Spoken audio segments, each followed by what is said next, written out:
Power of One, episode 3.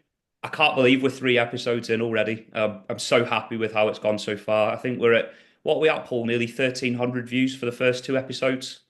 Yeah, I think so. Something like that, isn't it? It's brilliant, isn't it? It's like I wasn't expecting so many people because obviously we haven't really advertised it yet, but Yeah. it's just such a good way to do it because a lot of feedback I'm getting is really good and especially about you. So I'd like to know a little bit about you before we start. Well, yeah, I'm Neil Robertson. I co-host this podcast with Paul McNabb, a Liverpool-based psychotherapist. So, yeah, quick plug about me. I work in marketing as a day job. I have my own business, 49 Marketing. So, 4 and 9 are spelt out. So there's two reasons for that. Firstly, my first name Neil has 4 letters. My surname Robertson has 9, and my date of birth is the 4th of September. So that's why I came up with that name. Um, I write copy for websites. I write social media content. I write blogs and educational articles. In a nutshell, I explain in plain English how your product or service will change someone's life. A little bit like what we're doing, but just in kind of verbal form. I do podcasts like this as well. So nothing fills me with more pride than uncovering what makes other business owners tick and showcasing the human beings behind those businesses, explaining how they'll help other human beings lead better lives. That's what we're all here for. People use phrases like business to business, but it's not, it's human to human. It's human beings talking to other human beings and trying to help them in any which way they can. And, hopefully that's what Paul and I are doing with this podcast. So that's the plug about me. I might put some of my information in the description actually, because I haven't done that in any of the episodes so far. But yeah, Yeah, if anyone wants to, definitely do that. And I think just for the viewers out there who love music, I think you should put your little link for some of your music as well because you're a very good songwriter, singer, and musician as well, aren't you? So yeah. Oh, you're embarrassing me here, Paul. yeah, that's what I'm trying to do, really. But yeah, it's true. You're man in many talents, so that's what I'm trying to encourage people to do is be more creative and sort of put it out there because, as I say all the time, who actually gives a shit to stop you doing what you're going to do? You're always going to get judged. You're always going to get, but Yeah. if it sort of inspires someone else, it's just having that confidence to just do it because who cares really? No, no, exactly. And I've always said this, we really get in our own heads so often and often more than the other people are even thinking about it. So somebody I spoke to today, he'd done a big presentation and he sat down and he was like, "Was that okay? Did I mess this up and that up?" I was like, "Honestly, man, don't worry about it. People are not thinking about that the way you're thinking about it." And that kind of ties in with the topic that we're going to discuss today, self-judgment and how people can break that cycle. So really big question for you, Paul, to start this podcast. What is self-judgment and what can it look like in practice? So self-judgment is one of the most common things, and it starts once again. A lot of these videos are going to refer back to childhood, so our learned behaviours, values, and beliefs. So self-judgment is we think it's necessary, and I suppose it is in some sense because it's sort of being aware of ourselves, how we're acting. But if you get the wrong image of yourself, especially during childhood, you will keep that sort of projection of what you think you are. So a lot of kids will sort of call themselves stupid or they're not good at stuff or they can't concentrate, you're thick, you. And what parents say, especially with weight and all these other things, like kids, you see kids develop where some kids are, like they go through a stage where they're a bit chubbier, do you know what I mean? And so that's stuck with them. But then they have a growth spurt and then they go skinny, and then someone's saying, "Oh, you're skinny," and it's stick even small labels like that can stick with you then like the way through life where you become so aware of what you hear around you. So if you're triggered by these words, the self judgment kicks in. So it's judging yourself. Now, there's a big difference with self judgment because you would think, wouldn't you, that everyone's got a self judgment that criticizes them, but there's not. So when it comes down to narcissists, sociopaths, psychopaths, they tend to not judge themselves. They don't see any fault in themselves. This is why they don't learn. This is why they can do horrendous things and they don't regret it. They don't have empathy. They don't understand it. So that's why they're drawn then to people who over criticize themselves because you could look at someone who look really confident. They could be all these things that like famous people, like superstars, like anyone who's got a brilliant body, and people judge them straight away and go, they must be confident. They must be so secure. but they don't realize why someone's put so much effort in to look like that. Because they always look like that. How many kids go through the stage in the story of the ugly duckling? Yeah. Do you get what I mean? So the criticism, and I feel sorry for females the most because for a lot of the time, especially even teenage years, it's all about how they look. Mm. So it doesn't matter if they're intelligent, does it? But see, what they'll be thinking in the head, so they could be the cleverest girl in the world, they could be the most beautiful girl in the world. But if they're being judged, what does the rest matter? Because that's the criticism straight away of how you look. So then people fall into categories, then, don't they? So you're being pigeonholed by other kids. You're in that group. And look around at groups, they tend to look similar. Exactly. Yeah. It's just the thing, isn't it? Because you're drawn to the thing that you think you're similar to. Mhm. But you'll often get a kid who stands out. Now, when I've done like counselling courses and I've been on all these different groups, I often think of them, especially in therapy, as they're like a jury duty because you probably never put them people. They're all different ages, different backgrounds, and they join together. And that's the thing about therapy is that when you're doing it in a group form, you realise what you've got in common. Mhm. And all these people, although they've got different backgrounds, and you might never even speak to them in a normal situation because your lives would never cross paths. So it's good then you start opening up, but that self-judgment will still coming even then because them criticisms are all within us. So you've got these values and beliefs. So what you've been told growing up, if you grew up in a religious background, if you grew up in a sort of a household where your parents had really strong sort of beliefs in something, then as you're getting older and you're socializing more, you might find a new group of friends. Well, you will find a new who go, "What's that? What's that thing you're into?" And you hear it so often as when you say to someone, "Are you religious?" Especially in Britain, people go, "I used to be," or "I went to a Catholic school," or "I went to." But most people don't follow it because the path hasn't sort of led them that way. When you're in school and you had to go to church and you had to do this, a lot of people, especially in Liverpool, they'll do like Lent, but they Yeah. don't go to I know church. some. I know some people. Do you know what I mean? And like I always go, well, yeah, it's each to their own, and that this is my sort of values and beliefs, so it's not me judging them, but I'm very aware then of going. I question everything, so if I'm going to do something, I question the reason why I'm doing it. I don't just go along with the pack because going along with the pack. Have you ever played the game Lemmings?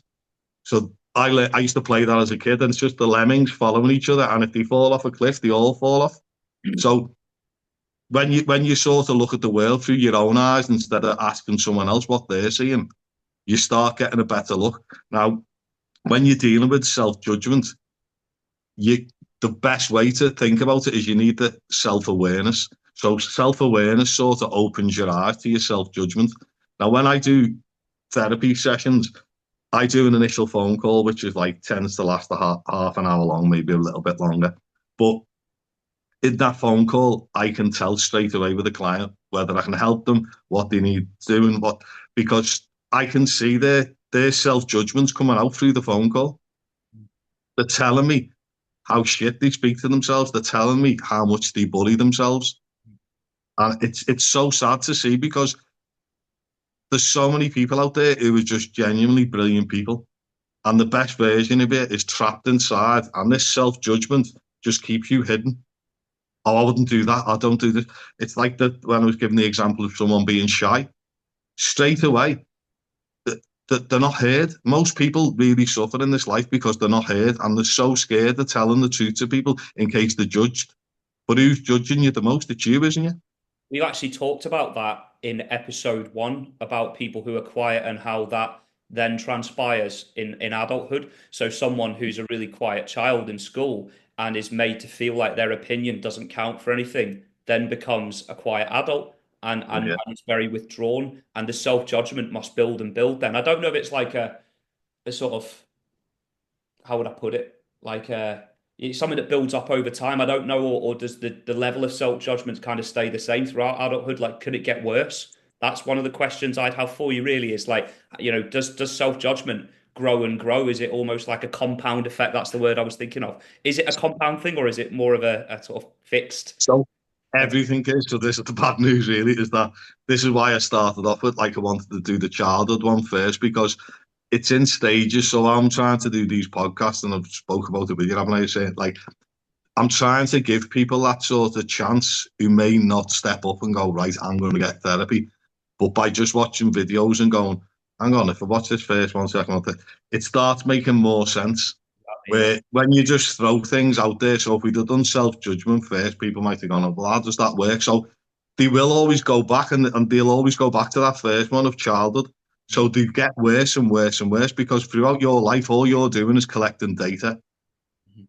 And the more data you collect fills up, like, sort of that area I need. So how much feedback do you get that's good? So if you're not getting much good feedback, you sort of get convinced then that you're not good enough.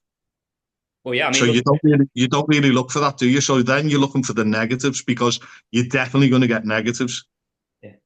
I've never met a person who's never been given bad feedback. Now, when you're getting given bad feedback, it depends who it's off. Mhm. But if it's bad feedback where you can learn from it and you go, oh, yeah, if you get something wrong, that's how you learn. So feedback's good, isn't it? But judgment's not good. If someone just makes a comment to you, that's different. That's a judgment. So if someone goes, hey, fatty, or hey, skinny to someone, that's a judgment. That person shouldn't start going, oh my God, my BMI. And as I've mentioned before, so once you start trying to sort of fit into a pattern of behavior, who's that pattern of behavior for? So you're building it, don't forget. You're building a character that you're getting told you are. So you will look for data then throughout your life to add to that. And we're tricked by all this external stuff. So you go through different periods of your life and you lose it for a bit. So there might be a few years where you've forgotten about it. Yeah. But every now and again, when you're having a bad day, when people have got hangovers, when people are sort of stressed, they'll be a lot more tough with themselves. A lot of people lack empathy for themselves, especially when they're ill. Now, that always goes back to childhood. So if I ever have a client and they say, oh, I don't have a day off work, some people say it like they're really proud of it. And I just go, because it goes against my values and beliefs of going, well, I did have days off school and I did, like, but I looked after my own mind of going, I need this escape. Mhm. So if I was working, I'm working for myself as well. I don't get paid if I don't work. So it comes at a cost. But if you work for a company and there's thousands of people working for it, they are not really that arsed that you're having a day off if you're genuinely sick. But there's so many staff out there who'll go, I wouldn't do it. Now, I say to them, did you ever have days off school? No. My mum would send me to school even if I was sick, and she'd go It was to a school, band or of my honor dad at would send school. me to school. I remember being at high school and a bulletin going out highlighting the kids who had the best attendance. And there was like a big award at the end of it. There was one kid who did, I kid you not, I kid you not, he did not miss a single day of school for 5 years. I was Yeah. thinking, come on, he must have been ill one day, or he must have been a bit down in the dumps one day, or not wanted to go to school. I mean, really, like that's such to me. My mom might not like me saying this because she's a teacher, or was she's retired now, but such a shallow reward, in my opinion. But, but see, it's like, unfortunately, it is. It's sort of giving a prize to the best sheep. Oh yeah, exactly. You attend every day, but when we lose that empathy for ourselves, like, a lot of narcissists don't get sick because they see being sick, they see that as being vulnerable. Oh yeah, So they don't have empathy then for their own kids. They don't have empathy for other people. So they, when you're around, sort of, for kids who are growing up in an environment where narcissistic parents met, like mums or dads, it massively affects them because they're not getting the empathy they need. So a lot of adults then sort of grow up going, well, no one gave me empathy when I was ill. I wasn't allowed to be ill. So then if you feel vulnerable when you're ill as well, where you do, but you're not allowed to show it. So all these things become normalized. And the more you go through life, people are really hard on themselves. Obviously, like in my line of work, I get a lot of clients who've been off work, and they've been off due to mental health, or they've been off due to an illness or whatever. And sometimes it's like, for women who are going back off maternity, it's really hard because they've had so much time off, and it's getting back into a system then. But they get used to being off. but they still got in the head, oh, I'm going to get treated bad or I'm going to be judged for it. And a lot of times in companies, they are. Like, I remember hearing one story about the client where he didn't really like his staff having days off for the birthday. And he What? had a lot of people working for him. And I was like, so why don't you like this? So I don't go into it through judgment. So I want to understand why. And he sort of come across, he was like, well, what are you going to do on your birthday? You're going to go to the beach? You're going to like he couldn't get it. And I said, did you ever celebrate your birthday though as a child? Really? Did you birthday? And he was like, no. My mum and dad would go to work. We go and do this. We go and do that. Do you know what I mean? And it's sad, isn't it? But then that was normalised for him. Yeah. And I remember when he come in and he changed his policy in his company, like, and he come in and he was all like happy and he was like giving people a day off if they wanted for the birthday. And I was like, but see, if you've got happy staff and things like that, because you're not, the judgment's not there, because some people are brought up where they make a big day of it and they have it. So you've got to give it to people. And the more we understand each other, but see, that self-judgment, that self-criticism, we live by it like it's our own law, but then we expect others to. So that's why I've just given that example. So just because, say, I think something's right, I can't force that on somebody else. Now, if I force my opinion then on somebody else and they're already judging themselves, that can cause them damage, can't it? Do you know what? So, Yeah, sorry, yeah, we. no problem. You know, Sorry. all I was going to say was, I love my film references, and I always Yeah. like film references because I think when I make film references, people can relate to it a bit more. Where they go, "Oh yeah, I've seen that film," and I can see the tie in there. There's two films that spring to mind straight away. So when you talked about 10 minutes ago about how different groups of people are brought together in an enclosed environment like a school, and they're basically told you got to get on with each other, and they're quite closed off, and they fulfill um, a role that they think society wants them to fulfill, or they play a part that they think won't, it won't show them as being vulnerable. Like, so if you look at The Breakfast Club, that's the film that immediately springs to mind there, where it's like you've got the jock, you've got the nerd, you've got the princess, you've got the metalhead, and then you've got who else? Who am I missing? The athlete.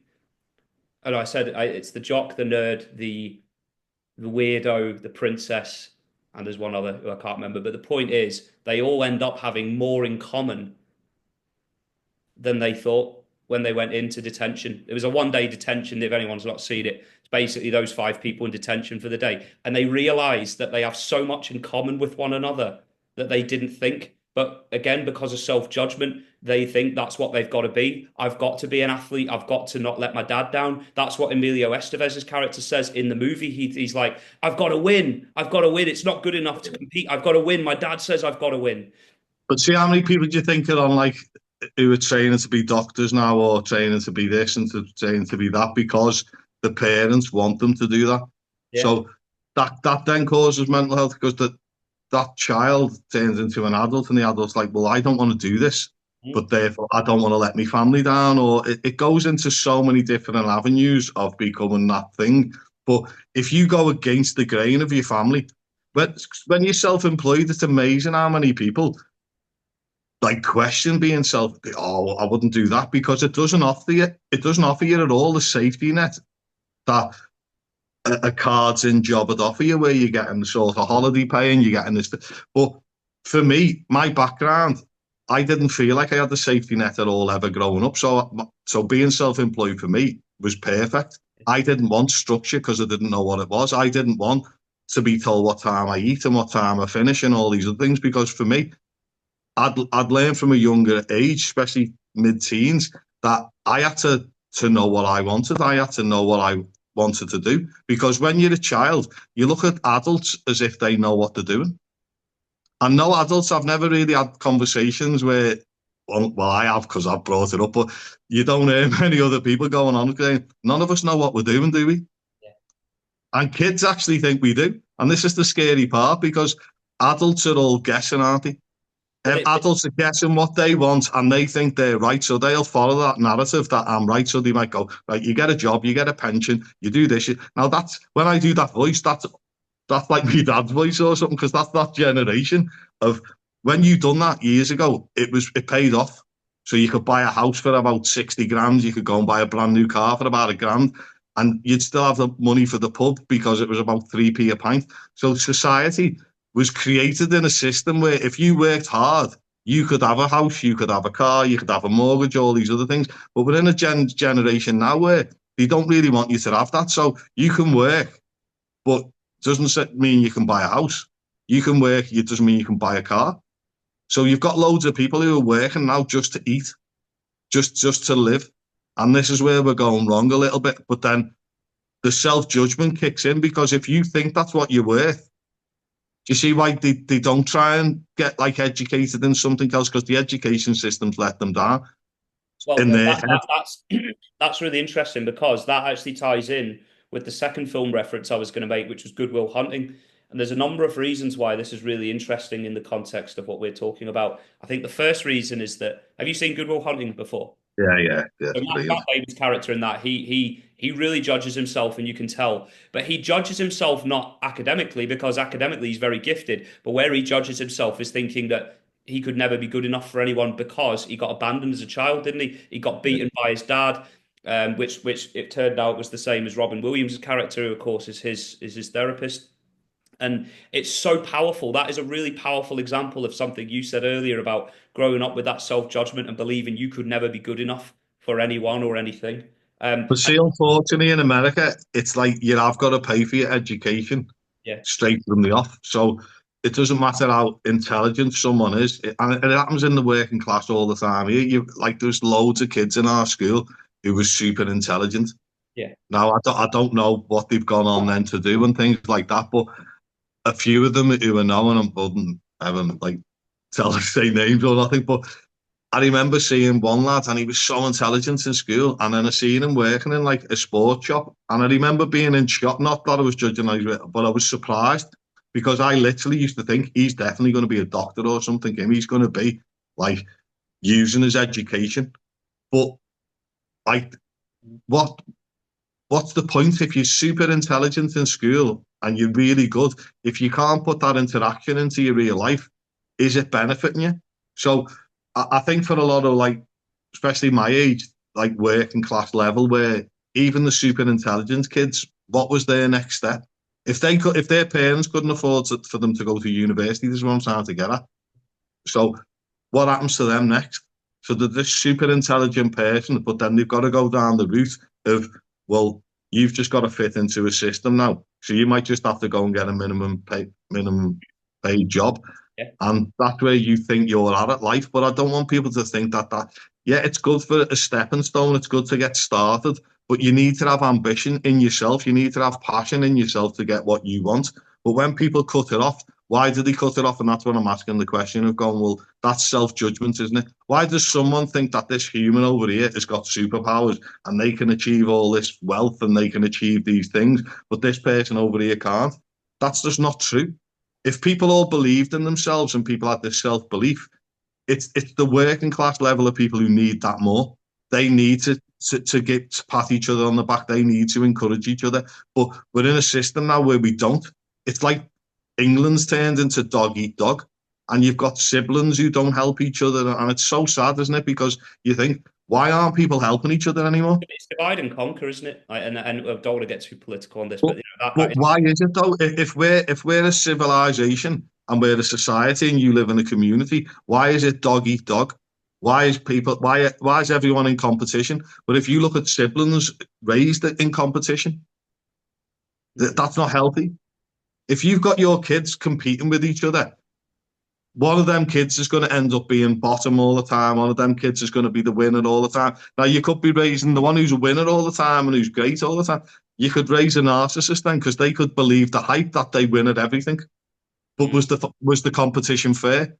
And then the younger one who was losing all the time, they might be like, well, there's no point in competing. Do you think, right? This is a question I've just thought of as you're speaking there. Do you think that kinship is key to overcoming self-judgment in a way? Because if we think about Good Will Hunting, I'm going to go back to it again. When Ben Affleck and Matt Damon are on the building site, Ben Affleck basically says to Matt Damon, "If you're still here in 50 years, I'll fucking kill you." Yeah. He goes, "I'll fucking kill you." And he Mhm. goes, and Matt Damon goes, "Oh, why do I always get this spiel from people saying that I owe it to myself?" And Ben Affleck's, "No, fuck that. You don't owe it to yourself. You owe it to me." because you have a talent that, remember when he says it, he goes, Yeah, I have yeah, no talent. Neither of any of these other fucking guys, right? So he really bigs him up and he says, the best part of my day is pulling up to your house and thinking one day I'll knock on your door and you won't be there. And then, of course, he does at the end of the movie and yeah. he's not there. And I just thought that was so powerful. But that's my question to you, really, is like, because I know that a lot of people grow up with that feeling of isolation in all communities across the UK where, they might have an academic family and they might feel a bit isolated in that respect, or they might come from a really working class family and they might feel really isolated because they don't feel like they have that support network. So my question to you is, how important do you think that kinship is in overcoming self-judgment as a collective? But it's the categories once again, isn't it? So it's straight back to, as you've just mentioned, it's like someone who's a middle class family. So these classes straight away. Why have we got a class system? So someone's living in a certain area and they went to a certain school. They might speak. I can do accents. I could speak posh all the time. Hello, how are you? And I can do these accents, but I like being me. And it's playing a part. It's like being an actor, and it's amazing how many actors I see. And it always, I don't know whether other people see it this way, but I like it when they speak like where they're from because that makes them look like a better actor to me. And a lot of English actors, obviously, you've got to do it for translation wise because a lot of Americans are like, "What are they saying?" But it's sad sometimes because you lose that accent then, and you can't tell where people are from. So straight away the judgments come in, doesn't it? So if you're judging someone because they speak different from you, or they write differently from you, or they've made spelling mistakes and things like it's bizarre how people think as an adult that these things matter. And this is the reason why we're sort of dog eat dog. This is the why it's divide and conquer, because you've got different categories of people judging each other when really the categories aren't much difference. So Yeah. with the middle class level, yeah, you can have big houses, you can have big cars, not, but you're never in the upper class category. Now, to be upper class, you've got to be born into it. Yeah. So no matter how rich you become as middle class, most middle class people, the upper class and the born into middle class level, they will judge them as new money. So they don't accept them into the groups. They don't really want working class people, and it is because normally because the regional accents or they don't fit in. So they don't fit into their system, and it's all these different categories. But then we've done it as the working class. Then we've done it, and it's categorized though, and it's what I mentioned last time. And then it goes to people who are homeless. Mm-hmm. Now you've got people who are homeless from all these different walks of life. You've got middle class people who are homeless. You've probably got upper class people sometimes because they rebel against what they've got and go off and go, I don't want to be part of that. Loads of people like if you're I mentioned this last time as well. If you work all the time and you've got loads of money, but you spend no time with your kids are all mentally being affected by that. Because where's the parents? They go, well, my parents are working. Yeah, we've got nice stuff all the time. But most kids will say, I just wanted to spend more time with my mum and dad. And it's so sad when you hear an adult saying that to you, and they could be up 30s, 40s, whatever, male and female, and they say, all I wanted really was to spend time with my mum and That dad. might be I the didn't first care time. about money. That might be the first time they've externalized something like that, because they don't Mm. feel that they can really open up to people But about it. see, if they do open up to people around them, what do you think the people around them are going to say? So say someone who's had that privilege and they open up to someone around them who's been brought up with no money. Do people with no money have any empathy for people who've got money, Well, or do they think because you've got money you're happy? they look at it. I think I think what we're all guilty of as human beings, and I've been guilty of this in the past, is looking at everything at surface level. What you see is what you get. There's a lot more to it than that. There's a lot of grey, which you've just mentioned there. And I want to pick up on something you said because it was so relatable to the people in my social circle, where I know quite a lot of people in Liverpool and the surrounding areas. And I'll give you one example of an accountant I know. And he was basically told, you can't, when you're in meetings, try to tone down your Scouse accent because you're an accountant. And he was talking to people from London. I had another mate who worked for IBM, went into the meeting, and I think there was a guy there who was from London. He went, "Oh, there's a Scouse in the room. Everyone, watch your pockets." Yeah, yeah. It's like the thing, isn't it, of always this judgment? Because I remember, like, and growing up in Walton at the time, Walton wasn't that rough. Everyone knew each other, and like I never felt in danger. I still don't now, really. But it's like, but when you're sort of around that sort of area where everyone's friendly, so I thought everywhere was friendly. So it was only when I actually started my working life, and I was working in Manchester, and I was working in London, I was working all over the place, and I started, why aren't people friendly? It was like no one, like even the way people used to drive, honestly, like in Liverpool years ago, I think it's just too busy now, but people had let you out all the time. It was very friendly. I did think there was a lot more common courtesy and people would sort of be a lot more polite. But you go to other places, and I know a few people have spoke about this in like podcasts and stuff, but you do see there's judgments, there's sort of straight away. I remember, I think it was Everton, a few of the Everton players, I think we were playing like Chelsea or something like that, and they were looking at some jewellery stores in London in the Everton tracksuits, and the police come to see like what they were doing, like thinking they were going to rob it because they had these like uniforms on or whatever. I think they thought they were robbers, but it's these judgments, and this is what I'm saying. And I think time has changed a lot. Whereas like if you go into town now, like years ago, you couldn't go in with jeans on. You had to wear pants, you had to wear a shirt, and all things like that to get in most bars. But once all the designer trainees come out and you couldn't get in trainees. I remember one of my mates putting his black socks over his trainees to get in a bar because you weren't allowed in trainees. Do you know what I mean? But it worked. But see the judgments, and there was loads of bars in town. I don't know if it's still the same because I don't go out anymore. But you couldn't go in if you had like a Hugo Boss top on.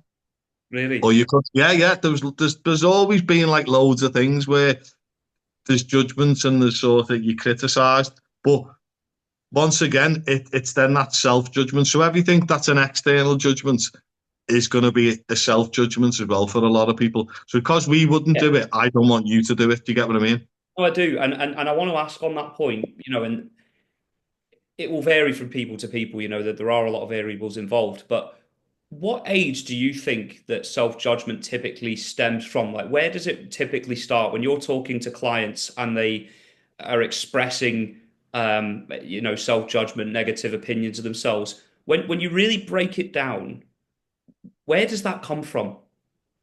Where It does it comes from the off, really, how you're treated as a child straight away. Earliest memories, that's where you start getting it from. It's amazing how many people have blocked out childhood. It's quite scary, really, because I obviously do my job. I need to know about the childhood, and so many people are very vague. Oh, yeah, I had a good childhood. start? That's quite a scary answer, really, for a therapist because you think, hang on, Mm-hmm. go into it. I want to know more about that. And the more you delve into it, some people just don't want to go there. It's hard for a lot of people, and I totally get that. And that's why it can never be rushed. It's got to be done at each client uniquely at their own pace because that's why I wanted to do the video first on childhood because it does scare a lot of people away.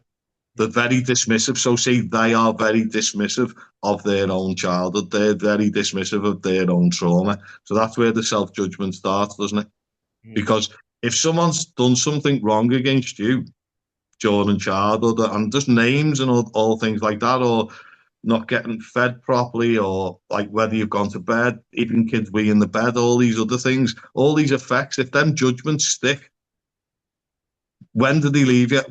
Think of anything you get told. When does it leave you? It doesn't, because our memories are unbelievable, but Yeah. we don't use enough of them. Every single one of my clients, like every one of them, I'd say 100%, say the memory gets better.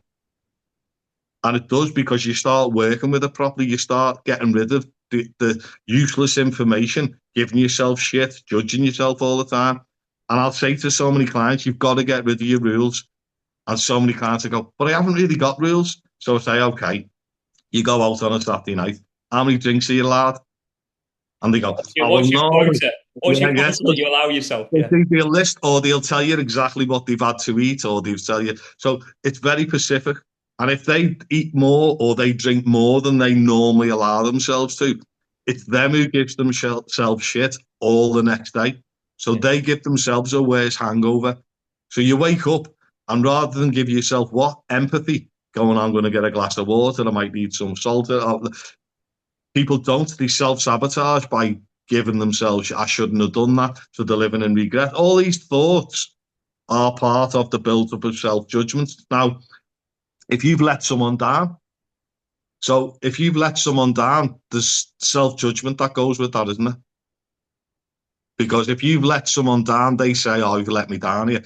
Well, that could mean a big thing for someone, or it could mean nothing to someone. Mm-hmm. So self-judgment, people who do that, they are the overthinkers, the people who criticize themselves the most. And it's normally people of a high intelligence. Because Yeah, if you're intelligent, there's that saying, isn't there, about the I think it's Descartes, is it, where he says it's better to be a genius unsatisfied than to be a satisfied pig or something like. It's better to be, words to the effect of, it's better to be an unsatisfied genius than a satisfied pig. So he's basically saying you're either really stupid and you're really happy with your life, or you're really intelligent and unhappy. Now, I'm not endorsing that, but I just thought that was a really interesting quote because a but lot. it's sort of true because if we don't question anything and you can live a life where you don't question anything and you're pretty much happy all the time, good on you. Do Yeah. you know what I mean? Because you're not going to say something, oh, you should be worrying, you should be doing this. You shouldn't. But if you've gone into the train of thought, especially during childhood, teenage years, where you haven't felt heard, so you're not communicating, have you? If you don't feel heard, you're not communicating. So that means you've got no feedback of saying, listen, how you're speaking to yourself wrong. And that's literally all kids need a lot of the time is being told, listen, you're being really tough on yourself here, be nice to yourself. Yeah. Teaching children self-care, teaching them that, like, the words they say to themselves can be so dangerous. It was Eating disorders, like that's one of the main things with eating disorders is the self-judgment, isn't it? Body dysmorphia, fellas in the gym, mental health rife in fitness because people aren't happy inside. So visually, you need to be, and I've been in that world. it was yeah, just really quickly, the thing was John Stuart Mill. It is better to be a human being dissatisfied than a pig satisfied. Better to be Socrates dissatisfied than a fool satisfied. That was the quote.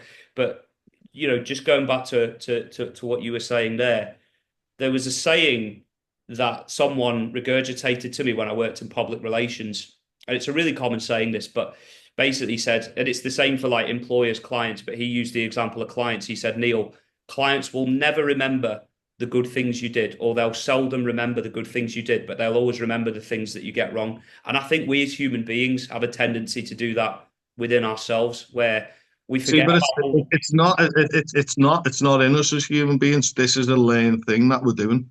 Yeah. So this is new because we're so far away, and I've mentioned this before, we're so far away of what a normal human would have to do. So going to get water, going to get food, making sure you've got shelter, looking after your family, that's basically what a human existence would be. And I think a lot of us dream of that life, of just living in the middle of nowhere and just starting fires for you, like, and cooking your own food and looking after yourself. I'd love that life, but you can't have it unless you're a millionaire to go and buy land to do it. So it's like it defeats the object, doesn't it? There's no freedom where you can just go off and live. And this is what I was saying last time about like people getting camper vans and going off climbing every weekend because that is the nature part that we want. So all it's about now is making money. To live, you need to make money.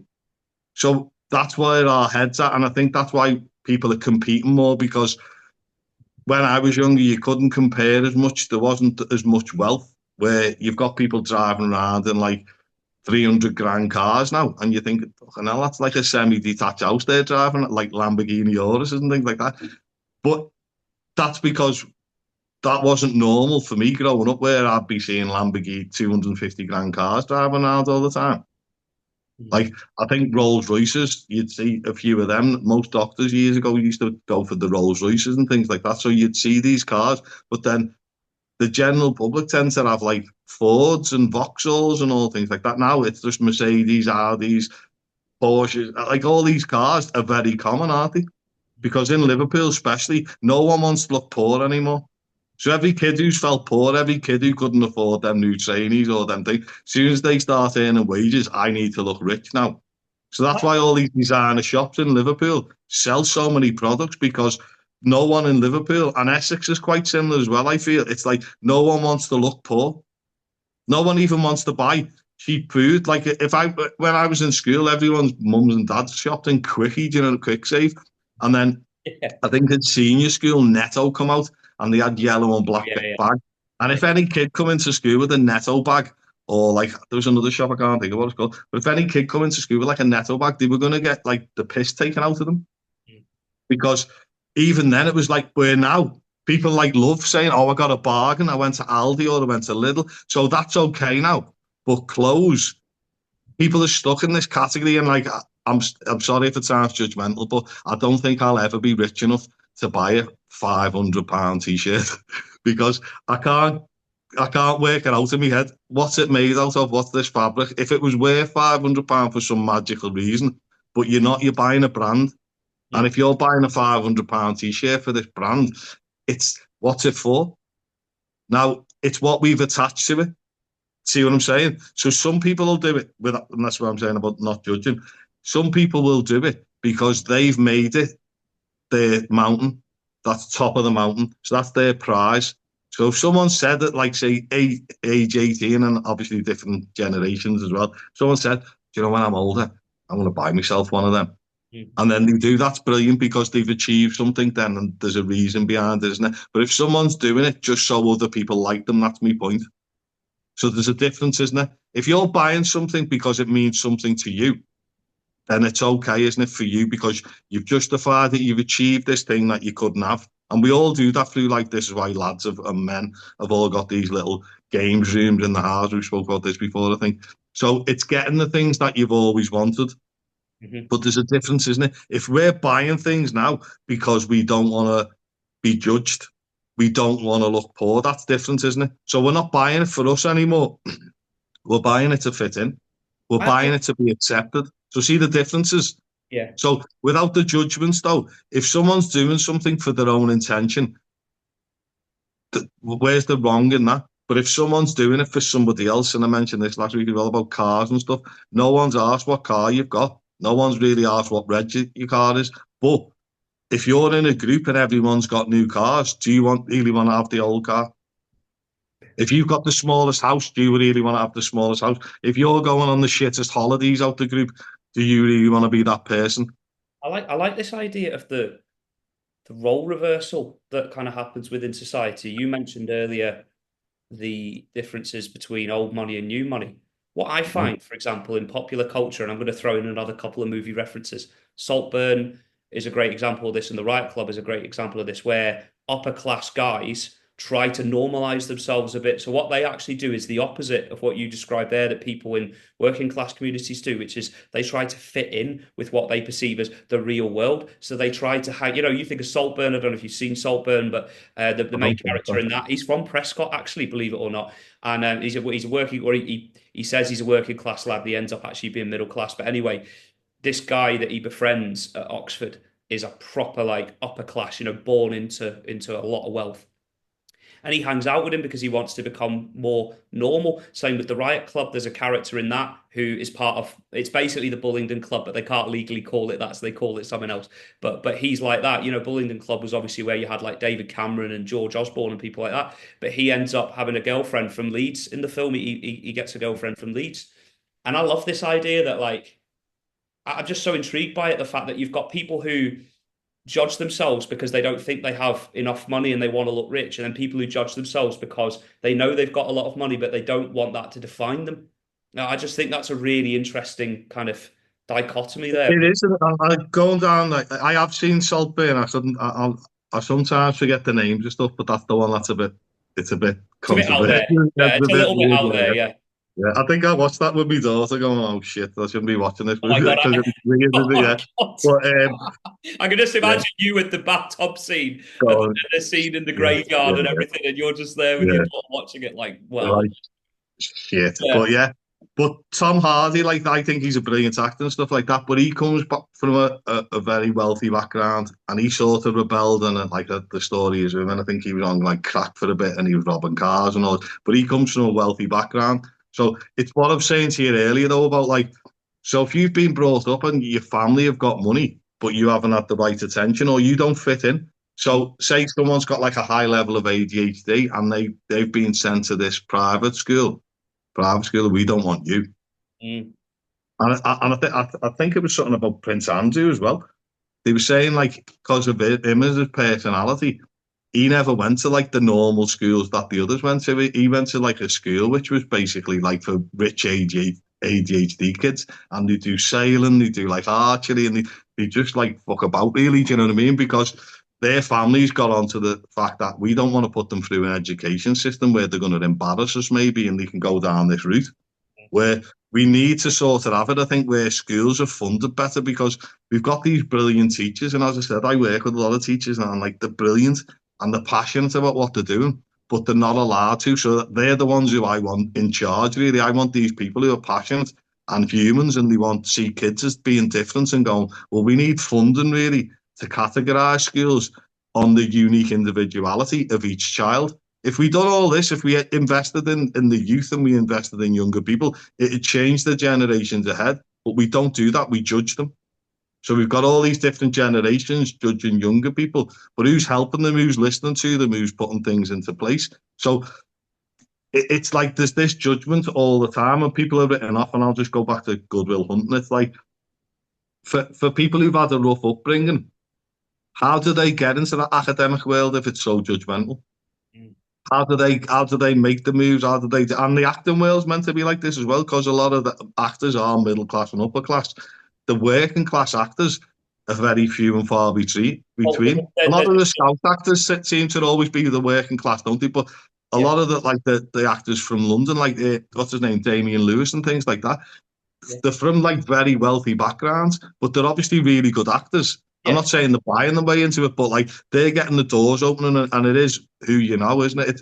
It's not what you know. The Edinburgh Fringe Festival is a great example of that. That's what I was going to say then is like, if you look at the Edinburgh Fringe Festival now, it's mostly middle class and upper class actors, where years ago it wasn't. It was a lot more diverse, and people have Because how complained have you got the about it. money to be creative? This is what I sort of get at. Yeah, Where's the money to be creative? So if you've got a kid who gets told, "Listen, you're thick in school. You're not getting a job. You're not getting anything after. Was it sixth form? They've got to do sixth form. How many think? So after sixth form, so at age 18, they're saying, right, what do you want to do? Now, if that kid isn't very practical, mm. he's going to get told you're not going down the building route then.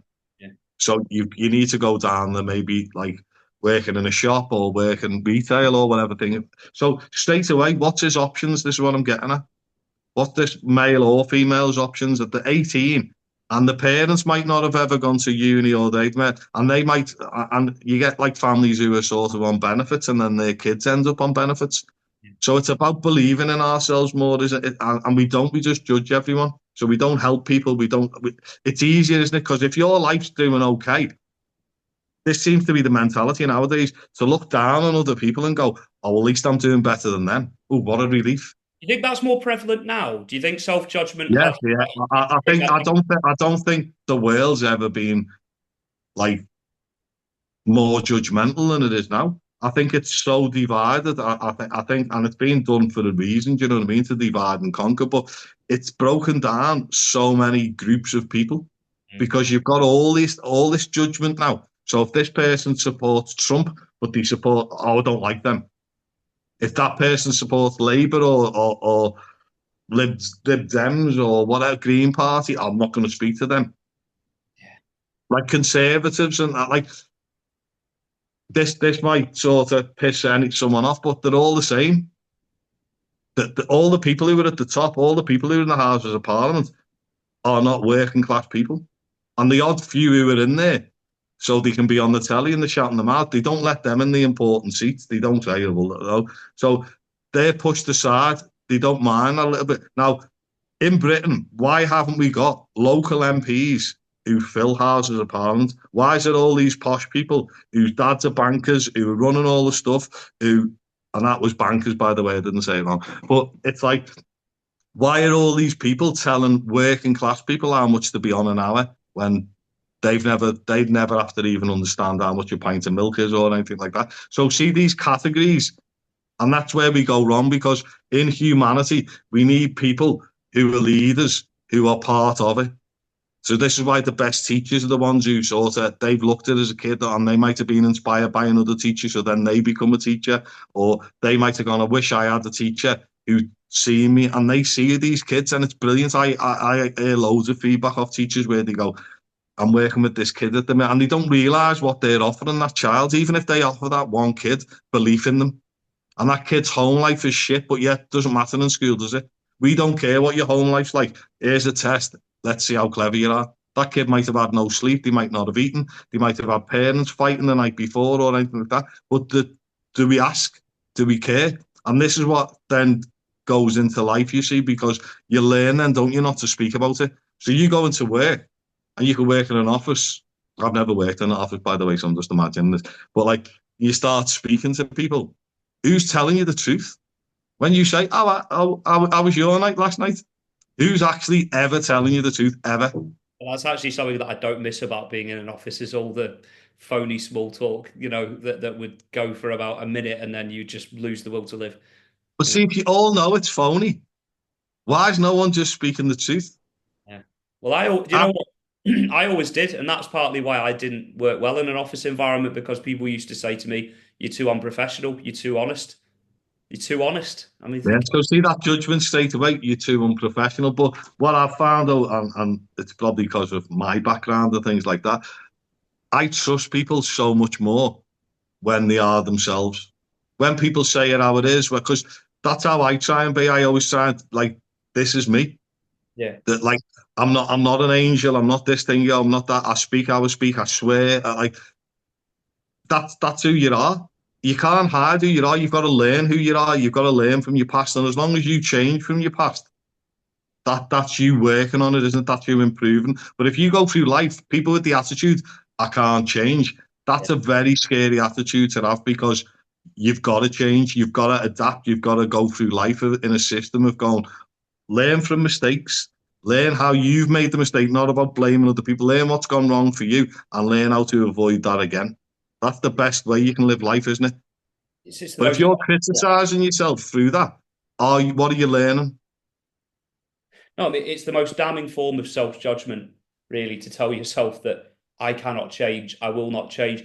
We've talked in the past about generational differences. You look at men who are, say, in the 60s, 70s, 80s, who tell themselves, well, I'm not going to change now. I don't need therapy. Why would I need therapy? Yeah. And it's that's a It's really sad, isn't it? damaging belief. Yeah. Well, It is sad because if your life was brilliant, I'd be like, yeah, why would you change? But the people who often say it, lives aren't great, and like a lot of people live off stress, so or moaning.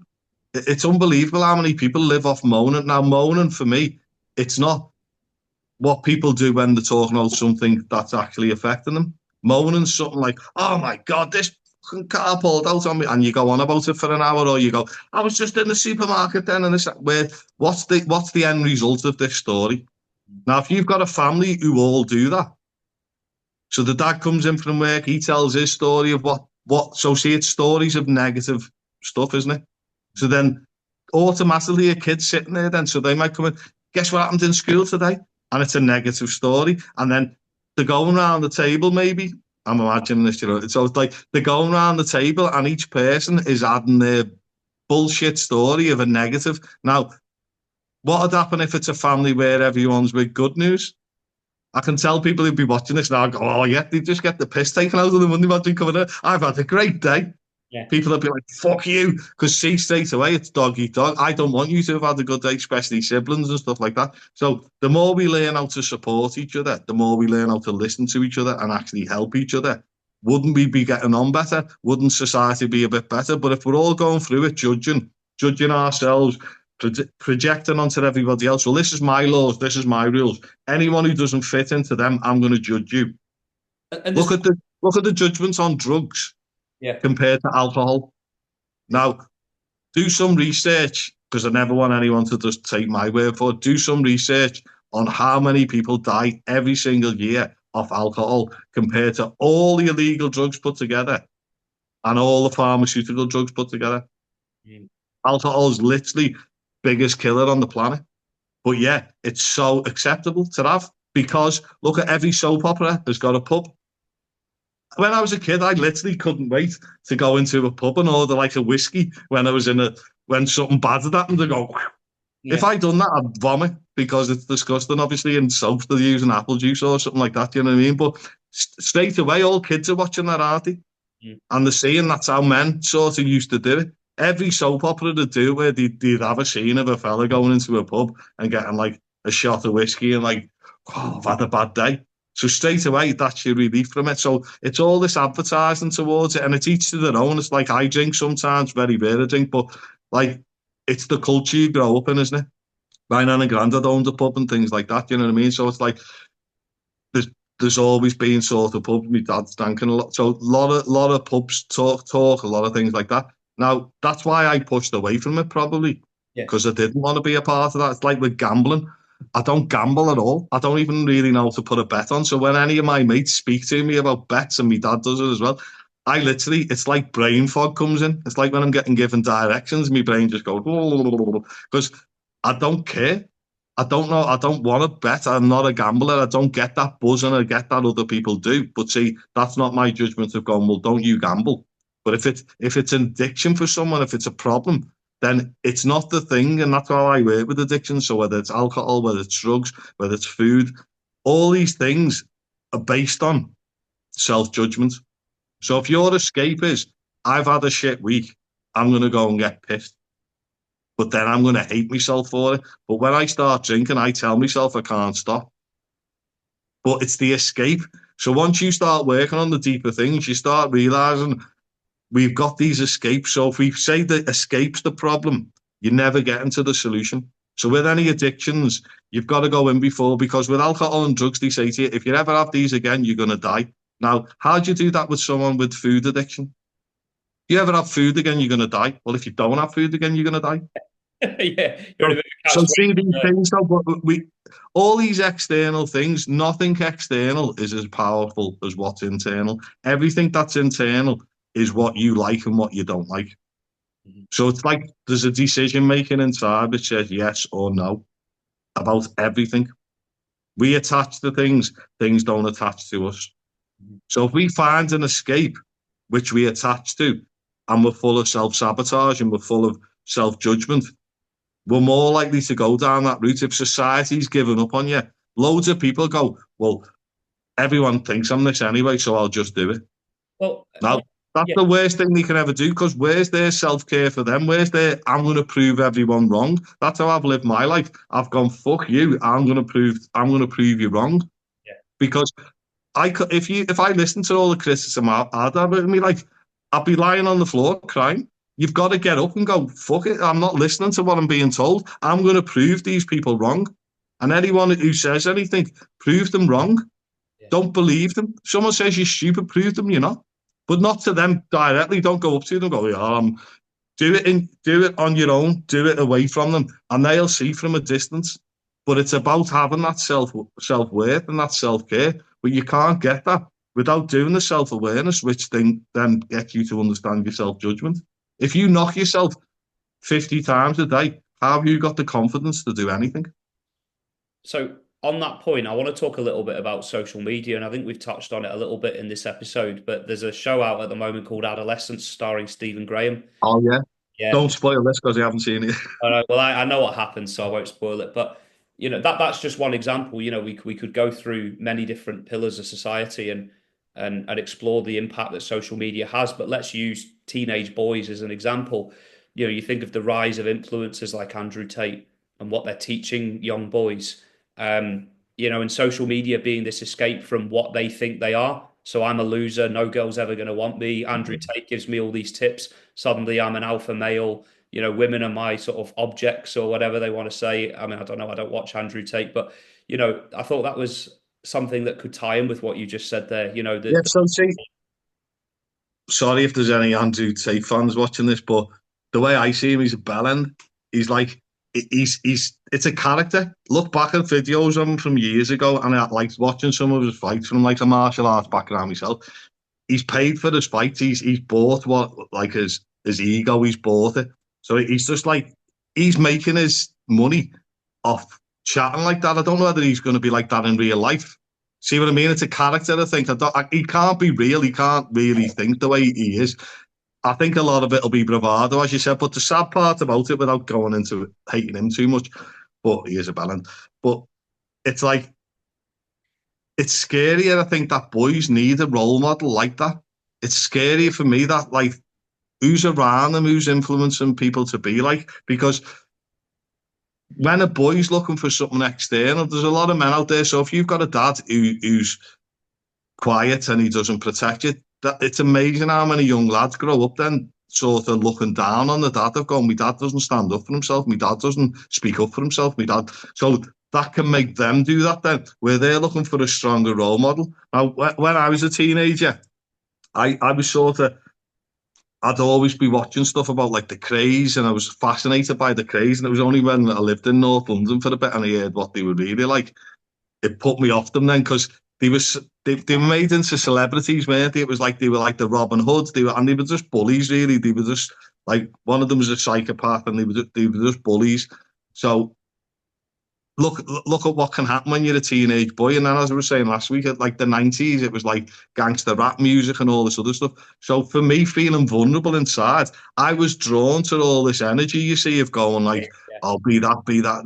Like it was the Kemp brothers in the Craze film, you know, like Sandar Valley. So as I was saying, like the 80s, and then like jumped into hang on a minute to the Craze now. But it glamorized it a lot. And I think a lot of the time we're dreamers, aren't we? So we imagine, and this is why you see people walking around with like Pablo Escobar t-shirts on and things like that. And you're like, what the hell? He kills so many people.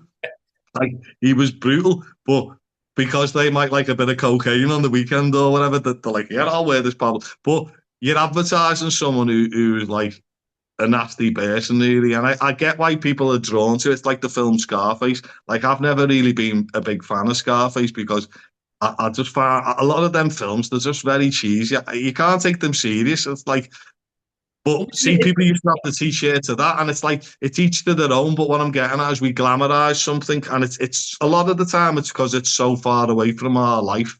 yeah. It doesn't necessarily mean you want to play into that.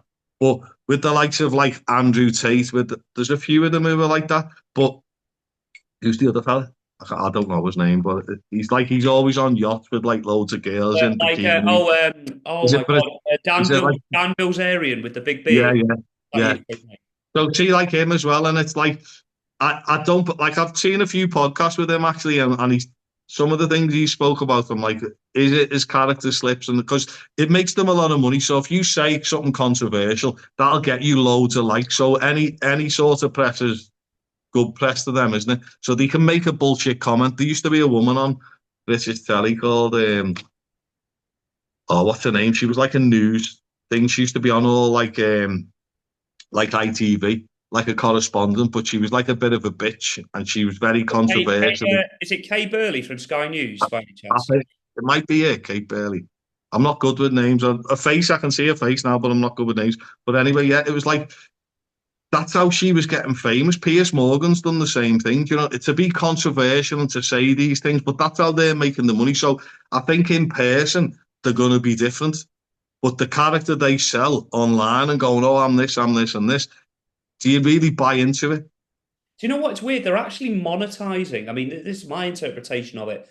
They're kind of monetizing self-judgment. You know, they're monetizing depression. They're monetizing people thinking negatively about themselves because that gets them the most views. Because people, in a weird way, people want to escape self-judgment through more self-judgment.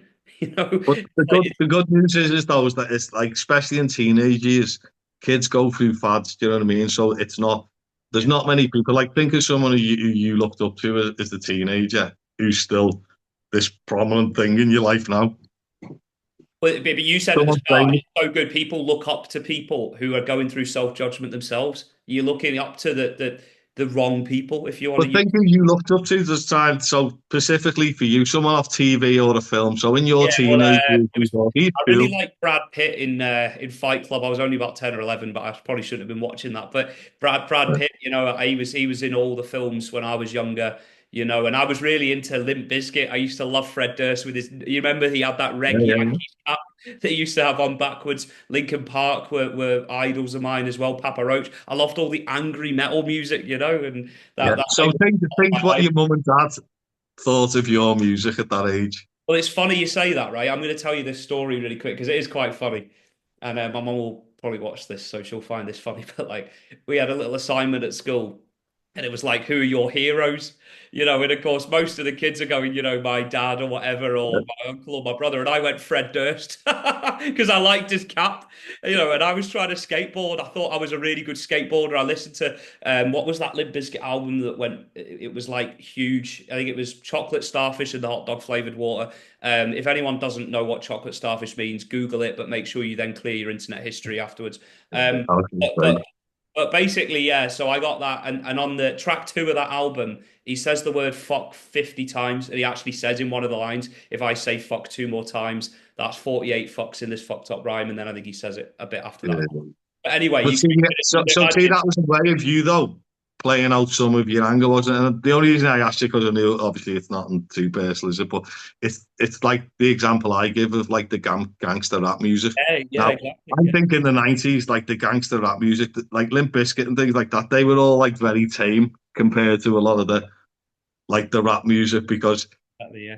Ice-T had a song called like "Fuck the Police," and No, at the that was beginning of it, like seven gunshots. NWA, Yeah, NWA. and NWA and like Ice Cube and all this. It's like, so I loved all their type of music, but like Eminem as well, where it was like these lyrics were sort of expressing pain. And I think a lot of teenagers relate to that, so they can find these music. But then you've got the newer generations where what have they got now?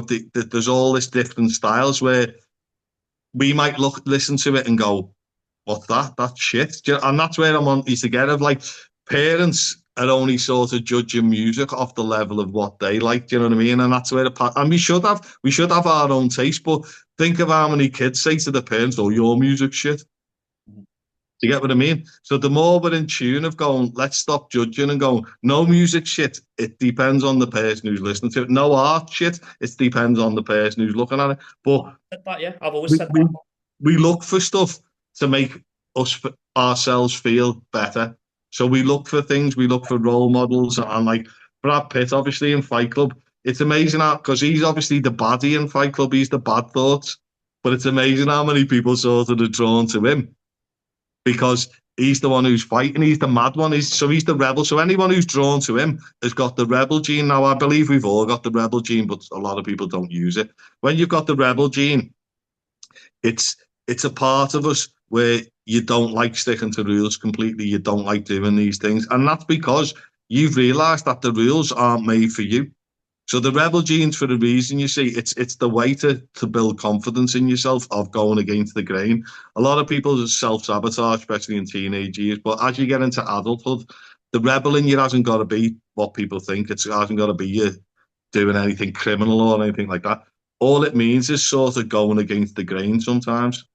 So being a rebel in a meeting, as you just said before, if they're going like tone down the Scouse accent, I would be more Scouse, and that'd be the rebel in me. Do you get what I mean? I can't Or, do the accent. Are you yeah, fucking yeah, guessing, lad? I can't do yeah. that. You know what I mean? But it is. It's like it's that rebel in you where people will want rules and they'll stick to their own rules. Like I remember when I lived in San Diego, and like one of the fellas, it's a dead funny story, and I don't think he'd mind me telling it, but he was telling me about this day. Now, this fella smoked ciggies like they were going out of fashion, but he said there was a fucking big Yankee. He was a cocky about it. He's like, the fucking big Yankee standing, so I smoked a fucking big cigar. So I fucking went shut the door. And like this fella, so he's telling me this story. So I'm laughing by just the way he's telling me. But like, he Making ends up me laugh getting, the way you're telling it. he's only about like, I'd say he's about 5'6", this fella. Mark, his name is. But likes to wear him. He's a good mate. And he's ended up going out and grabbing this American in a headlock because the American was smoking this cigar. Like in California, then you had to smoke outside before you did in England, you know what I mean? So, but Yeah. this fella smoked, my mate smoked, but he was telling me the story of this cheeky bastard who come in. And because the fella was smoking cigars, now I said to him, but you smoke? And he's like, and I fucking hate the smell of cigar. And I was like, so see, it was okay for him to go out and smoke because this fella was smoking something he didn't like the smell of. Now, I like the smell of cigars because it always reminds me of my granddad. But just the way he was telling it. But when he was telling me the story, he was saying it as if he was right.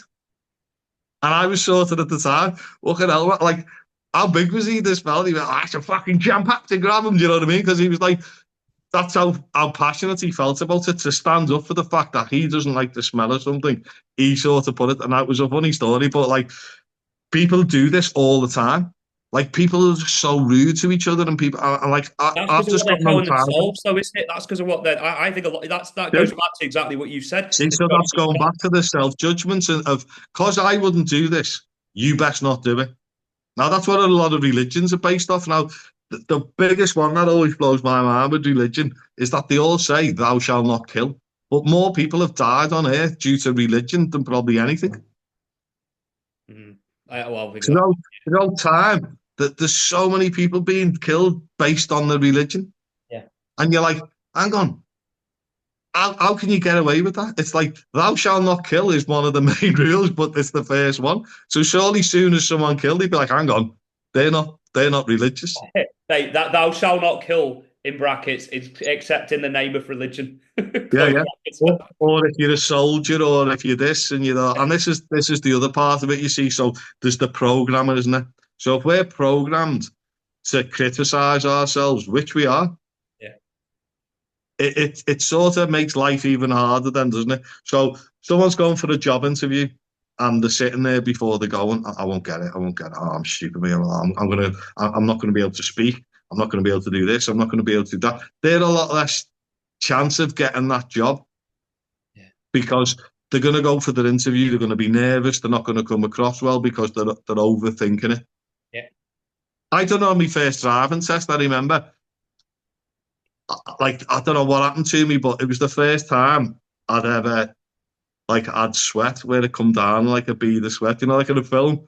And Yeah. I just remember going, I was like, Did it go over shit. your eyes? Did it blur It, your it just vision? it just went down now because it went off my eyebrow, but it hit me pants type of thing. And I just remember turning to the fella and went, I'll just drive back. I just don't want to do it. And he was like, you haven't failed up to now. I was like, listen, mate, I'm just driving back. So I just give up on it because me thought had overtook me that much. But by the second time, I'd built up enough confidence in myself where I was just literally like, fuck it. And because I said to myself, fuck it, the test fella who I had as well, he was meant to be quite harsh and he made me do like three maneuvers, reverse hand corner, reverse back. But I was in a bit of a cocky attitude where I was like, fuck it, I don't care if I fail. And it was the day before my 18th, and I always remember that where it gives me such a difference between the two tests. The first time I give up, see the difference? The second time I went into it with confidence where I was like, Yeah. I don't care if I fail. Do you And know when what? you do things where you take a risk or you go and you believe in yourself, you get rid of a lot of the anxieties. You get rid of a lot of the self-criticism. Because if you criticize yourself so much, where's the confidence coming from to do what you want to do? Do you know? I love that you've just mentioned that. I think you must have been reading my mind because I was literally about to ask you the question. What are some common examples of how self-judgment manifests itself in day-to-day life, everyday life, and that being one? That there's probably loads of other examples there, but like, From the minute you wake up, can I get out of bed? Who you're yeah, asking? yeah, But this is why I'm saying about thoughts and mind and all things like that. So they're all intertwined, all these podcasts. It's basically how I do therapy, but it's not because when I'm doing therapy, it's so unique to an individual person. I've got to work so uniquely with an individual person. I can't sort of go, this is how you do it. Because everyone does it in different patterns, you see. And as I said earlier as well, your memory's blocked. So I can be working with someone for a couple of months, and then all of a sudden something will come for them. yeah. They'll have a memory or they'll have a light bulb moment, and they'll bring it up then, and then there's learning in that. So everything along the way is all about you learning. Yeah. As I've said all along, it's not about judging us. It's not about sort of even judging yourself. It's listening to what we're saying and going, do I speak to myself like that? How's that affecting my life? If you look in the mirror and go, oh, you fat piece of shit, or look at your hair, or how's that helping you? Well, do you know what? I'm going to tell a really quick story on that point. It's a little bit like the one you told earlier, but I went for an interview at a massive PR company in Manchester about 10 years ago now. And I was sat there and I had 3 weeks to prepare for this interview. Now, this was at the time I don't know why it was the holy grail, because it was like fucking 19 grand a year or something, 20 grand a year. But back then that was load of money to me. And I went in, it was account executive job, massive clients at this agency. But I'd built it up in my head so much. Like I had about 20 sheets of paper preparing for this interview, and I'd gone through the questions I thought they were going to ask me. I kid you not, about 50, 100 times. I'd over prepared. But when I sat down, in my head, I was like, you're fucking useless, you prick. You're not going to get this job. You're not intelligent enough. You can't do it. That helped, didn't it? No, do you know what happened? They asked me the question, really easy question, tell us about yourself. I had a full-on panic attack. I was talking, so the speed I'm talking at now, imagine that times about five. It was literally like I was in fast forward and I was sweating. I went pale. I thought I was going to pass out. Didn't stop the interview. They just carried on. But, and then I did eventually settle down. I didn't get the job, but I couldn't get out of my own head and my own You self. see the empathy they had for you there? Let's say that again. You see the empathy they Oh, had for you? I know exactly. And it's just, that again is one example of how it can just completely take over. And that'll Yeah. happen to everybody every day. Yeah, it does. It happens to everyone, and this is what I'm saying as well. It's like we can't look at people and go, "Oh, that person suffers with this person." If you're a human, you've got the idea of all these things, and the more empathy and the more understanding we have that other people are going through different shit at different times. So it's even with trauma. So if you've had someone who's been through a lot of trauma through life, now compared to someone who hasn't had trauma really that much, they've had little bits of it, doesn't mean the person who suffered with the whole lives is going to be getting it worse than the person who's hardly had any.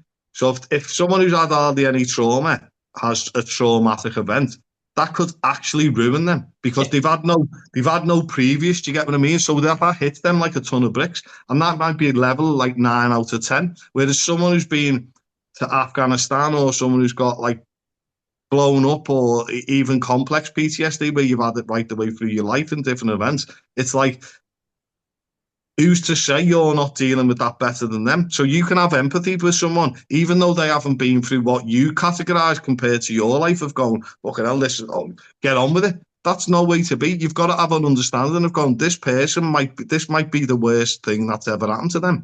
So have the same empathy. Do you get what I mean? And it's with grieving as well. Someone who's lost a lot of people in life might not have that much empathy for someone who's just lost the first person in their life. Well, there's a great song, "Don't Give Up" by Peter Gabriel featuring Kate Bush. So Peter Gabriel and Kate Bush, and if you look up the lyrics to that song, that is such a powerful example of what you've just said there. Where I mean, I remember when I was in my real self-judgment phase about 7 or 8 years ago when I first listened to it. The lyrics are basically, um, I grew up strong. I was taught to fight, taught to win. I never thought I could fail. This is Peter Gabriel singing this. Yeah, And it's all about how he's lost his job. I think it was at a time in the mid 80s when unemployment was quite high or people were losing their jobs in all sorts of areas. And it's kind of like it hit him like a freight train, the fact that he was out of work because he'd been maybe a white collar worker or he'd been successful his whole life. But again, who's to judge and say that, that doesn't mean the same to him as someone who's suffered 10 bereavements in their life. We can't impose our ways of thinking on other people and judge them based on our experiences. We have to just be empathetic, as you've said, and really kind of take it at face value, I suppose. I think the real reason we're doing this, though, and it's the speed we're living. So we're living this fast life now, and it's like I don't think people realize that we're rushing to our deaths. The faster we live life, you age fast. Like every year for me, as I'm getting older, I'm like, these years now feel like about 3 months. It just shrinks, doesn't it? Because in your brain, Yeah, the yeah, perception of time shrinks. So, like 5 years ago, funnily enough, at the time of recording this, we're about 5 years from the anniversary of lockdown. So, lockdown happened on the 23rd of March, 2020. So you yeah, think, yeah, but if you think back, so that 5 year period versus the 5 years before, because I was 29 when COVID happened, the 5 years before that felt way longer. Now it just shrinks and shrinks as you get older. So that's yeah. partly why do you really want to spend your life judging yourself and judging others? I think COVID massively affected the world. I really do, and I don't mean it like the medical side. I think that the isolation, for so many people, isolation's always been a punishment. Yeah, I love lockdown. Like I love being isolated. I love the fact that the way it was that it didn't affect me in that sense. But I get that other people were affected by it. Social skills dropped. All these other things where look at the beginning of lockdown, everyone doing quizzes on Zoom and all things like that. By the end, people were just getting pissed all the time. People were, but I think for a lot of people, they realised then that like who was their actual friends, who cared. Yeah. I think it changed a lot of people's perception on the world because I think a lot of people have started to realise that no one actually cares that much. I Friends groups believe and that. things like that. I felt that. So many people felt it. Like I've had so many clients, especially straight after COVID. I had like I was doing walk and talk therapy in the park during COVID because obviously you couldn't have people in your house and things like that. But even that, you could see people were just made up to see each other in the park. It was quite hard to do some sessions because everyone was like, "Hello, hello, hello," but it was you could see people who were missing people. They were the ones who were getting out and trying to see people, whereas people who don't get checked up on. Like there's people who are in workplaces now, and obviously I work self-employed, you do, but people who are listening, they're in workplaces and they don't know who they're working with. They don't speak to them enough. I just think that's dead sad. Everywhere I've ever worked, I've ended up with mates. I've still got mates now who I worked with 20 odd years ago. Do you know what I mean? And like I still keep in touch with certain people because for me, that's I offer that. Now, if someone doesn't return, and that's how life is, isn't it? You can't keep in touch with everyone, but it's nice to keep in touch with people, and it's because you have got something in common, and you have got sort of these these memories together. But how many people quickly forget? You could have a best mate in work, and then you leave and go to, and then you don't speak to them again. So Yeah. look at all these losses that people go through, and like you remember it even in school. And like my daughter was saying the other day that one of the lads in her work was leaving to go to a different store, and she was like, "Oh, I'm gutted." And I said, "That's because you've got used to working with them now, and it's like your little mate. And then once they leave, you sort of go, oh, because it makes you think back into the job, doesn't it? It's amazing how easy a job becomes if you've got a good workmate, doesn't it? Or you've got good people around you. So as when people own companies, they should spend so much time creating a really good family environment. I say this to all my clients who own their own business and they have staff. If you create a business that's got like a family environment, but a friendly family, not a family you all hate each other, a family environment where you care for each other, Yeah. your business will grow quicker because everyone's got each other's back. You have communications. You get rid of the people who are causing shit all the time. Because narcissists in a workforce, honest to God, they are like it's worse than having like a million rats turn up and ever with you work for because they'll just try and destroy you. So it's so important to have the self awareness. You see, the reason why I bring narcissism into it is because someone who judges themselves a lot will not get onto a narcissist as fast because a narcissist job will be to trigger you. He will pick up on your insecurities and he will remind you of them. Whereas someone who's healthy minded, as you've just described before in that song, it's like to pull you out of it. It's someone who's going to support you and get it and go, listen, I'm not judging you in this. Like, have a cry with me if you want. Speak about what you're going through. I'm not judging you for it. Most people are terrified of telling the truth in case what? They're pushed away, in case they're isolated. So think of a kid, right? I'll take you around in the spin. Take a kid who wasn't allowed to stay off school. So if he wasn't allowed to express that he was even ill, or she wasn't allowed to be even ill, are they telling anyone as an adult? But then if they have kids, are they having any empathy for their own kids? And this is what we've got to stop. We've got to stop people enforcing rules on other people. Question everything. Question the reasons why questions, why schools, it's so important for this kid to come in every single day because they're getting paid every single day for that child. So realistically, they're getting a certificate or an award because you go, you've earned us the most money. You haven't had the day off. You've earned the school the most money. Paul, do you know what? You're absolutely spot on. I'm, thinking about that as one example, but you've just brought in to my head another thing that you said a while ago. You think about timekeeping, right? Now, totally get it. It's great to be on time for things. We all want to be on time for things. But if someone has a go at you for being 1 or 2 minutes late, what does that say about them and their level of self-judgment? And again, where does that go back to? Because we've talked about this, where it originates from. And that is another classic example, isn't it?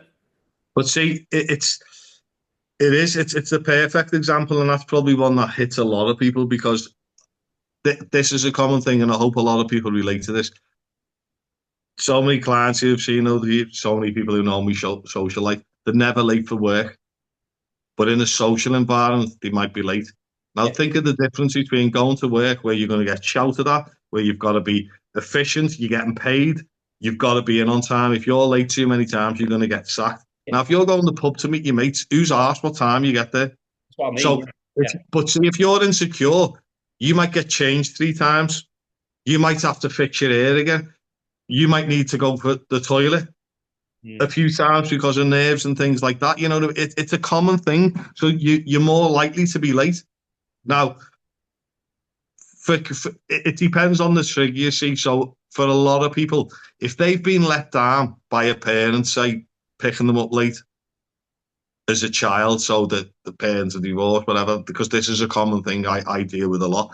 So they might be very anxious then if they're waiting for someone with ADHD, you get it. So if I've got to do something at 5 o'clock, I don't really suffer with this now, but thinking back how I used to be, I'm like ready at 12 for the thing at 5.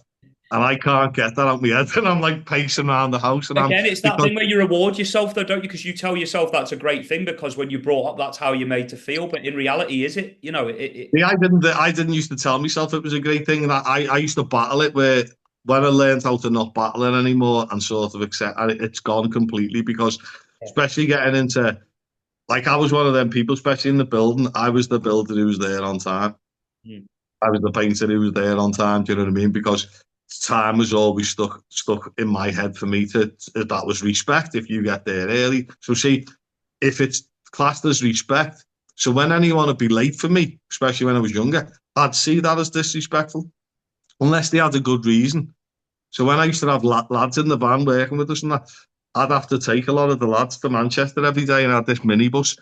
And one of the fellas, like, I was very sick that I was a bit mad at this stage. I was about, I don't know, about 23, 24. And because I was like the boss, if they didn't turn up on time for the van, I had to get to like Moss Hard every morning. So I'd be like, you get there on time. If you're going to be late, oh, people had knock ears then. There was no picture messages. Make sure you message me and just say you're running late because this was like 5 o'clock in the morning every day. I'd have to go. So this fella's walking down the street one day. I won't shame him, but he was walking down the street one day smoking a rollie, just like taking his time, just waddling up the street like that. But he was about like fucking, I think at the time, like I'll be very precise, it was about 6 minutes late or something. I was like, fuck you. So as I seen him walking up the street, I just drove off. Did you And go then he past spoke. him? Did you wave out the window or do No, it? no, it was like I had to just go on the main road, but I was gone anyway. But I said to him, he phoned me up. He's like, "Oh, you missed me there." I was like, "Listen, don't ever take the piss out of me again." Yeah. So see how personal I took it. And I was like, if I'm giving you a lift, you need to be there on time. Now, obviously, I've learned my ways since then, and I've realised I was projecting. Yeah. But then the next day, he sort of come in and he was there on time the next day and things like that. But I'd always speak to people about it because whenever I'd sort of project my rules, I'd always get this overwhelming sense of guilt. And I Oh, ended yeah, up yeah. speaking to Oh, him yeah. like the next day when he come in and I went, listen, mate, sorry about that. I said, but it's a big trigger for me when people, I thought you were taking the piss. And he went, to be honest with you, he said, I was going to message you, but he had no credit. And I felt then sorry for him then, do you know what I mean? Because I was like, oh, this fucking fella's like, he had no You credit. couldn't make this up, could you? You could make this story. No, but see, that's the story of my life, really, because I've always lived with this like over empathetic mind. So I'd have more empathy than others than for me. Do you get what I mean? Yeah. So I'd react to something and then I'd overly get like I still do it now, even like with me daughter. If I tell, well, I not can't tell it off anymore because of her age, but if I say to her, "Can you clean your room? Can you bring the bath towel down?" And if I feel like I'm moaning at her or I go, "Oh my God, it's the 10th time," I feel guilty then.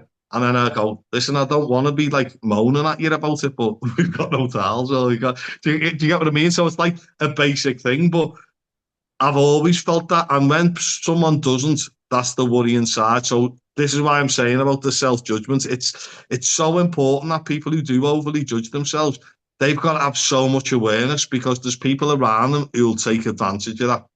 It's like having an open wound and you're in the sea and a shark can smell your blood. Do you know what I mean? So they're coming for you because they see you as vulnerable. And we live in a society where the vulnerable can get eaten up.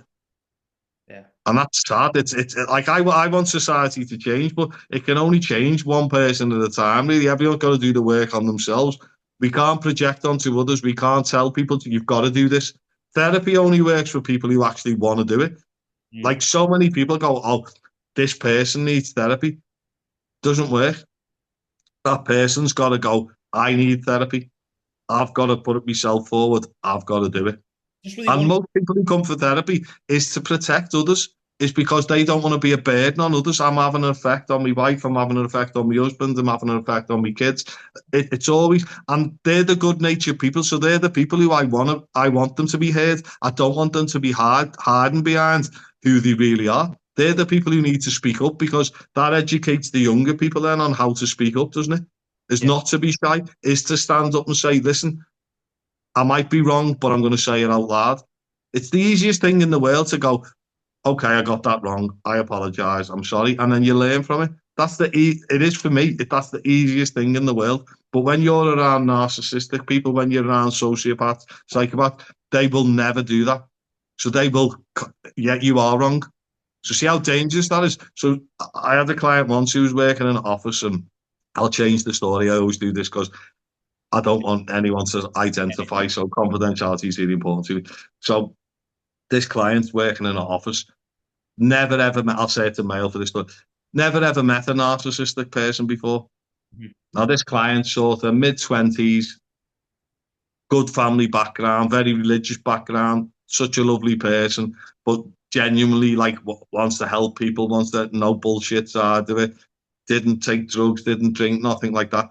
Got a job in this office place, and this woman who was mid-50s just went in on them, bullied them pretty much. And it was their job to teach this young person where they ended up coming to me and they were almost suicidal because of the bullying. Now, their insecurities was getting then fed, wasn't it? Because they're going in and they're learning a new job. Like this person, I think they'd only just left, like, not long left uni, I think. But it was like, this was the first proper job. And someone who's meant to be teaching them the skills was just constantly giving them shit and constantly on the back all the time about what they were wearing, about what they had for the dinner, about what everything. And this like person was coming to me going like, "Is this normal?" And then I explained what a narcissist does, and they were like, and then they come back a few weeks later, and they were like, literally an expert on narcissism because they Google it. And they were like, "Fucking hell, that's literally the person who I'm working with." Now the company, fortunately, were brilliant, and the company paid attention to the staff, and they were like listening and going, "Listen, this is not fair." I've had so many clients though where it's work related narcissism, family related narcissism, and that's where you can. It helps you, you see, by understanding it because if you're around anyone when you're full of self judgment and self criticism, self sabotage, these people will really encourage that. They will poke you in your wounds. So for women and things like that, I'll generalize a little bit because I've had stories like this in the past where female who's worrying about her weight goes to the best friend and the best friend goes, "Yeah, you do look a little bit chubby." So you'd start questioning it, wouldn't you? There's no encouragement. And then they start giving you loads of examples. And I've had to break it to quite a few people. I'm gone, have you ever heard of like narcissist? Because you're going to this person who's never on your side. Yeah. They don't want to listen to you. If you tell them a good story, they'll tell you a bad story type of thing. They don't want you to be happy. That's not a friend. But if you've got family who like that, who aren't supportive and like question it, don't be scared to stand alone because in this world you've got to stand alone sometimes then to see who's going to come to you, who's going to help. Do you know what? That story that you just told there, I had a manager like that in my first ever job, first ever full-time job. I've had, It's so sad that there's so many stories that are like this though, and we need to speak about it. It's almost like narcissists depend on people not speaking up. And then the people who self-sabotage have learned over the years, and maybe it's from teachers, maybe it's on parents, to shut up, to not say how they feel. Whereas for me, I wouldn't shut up.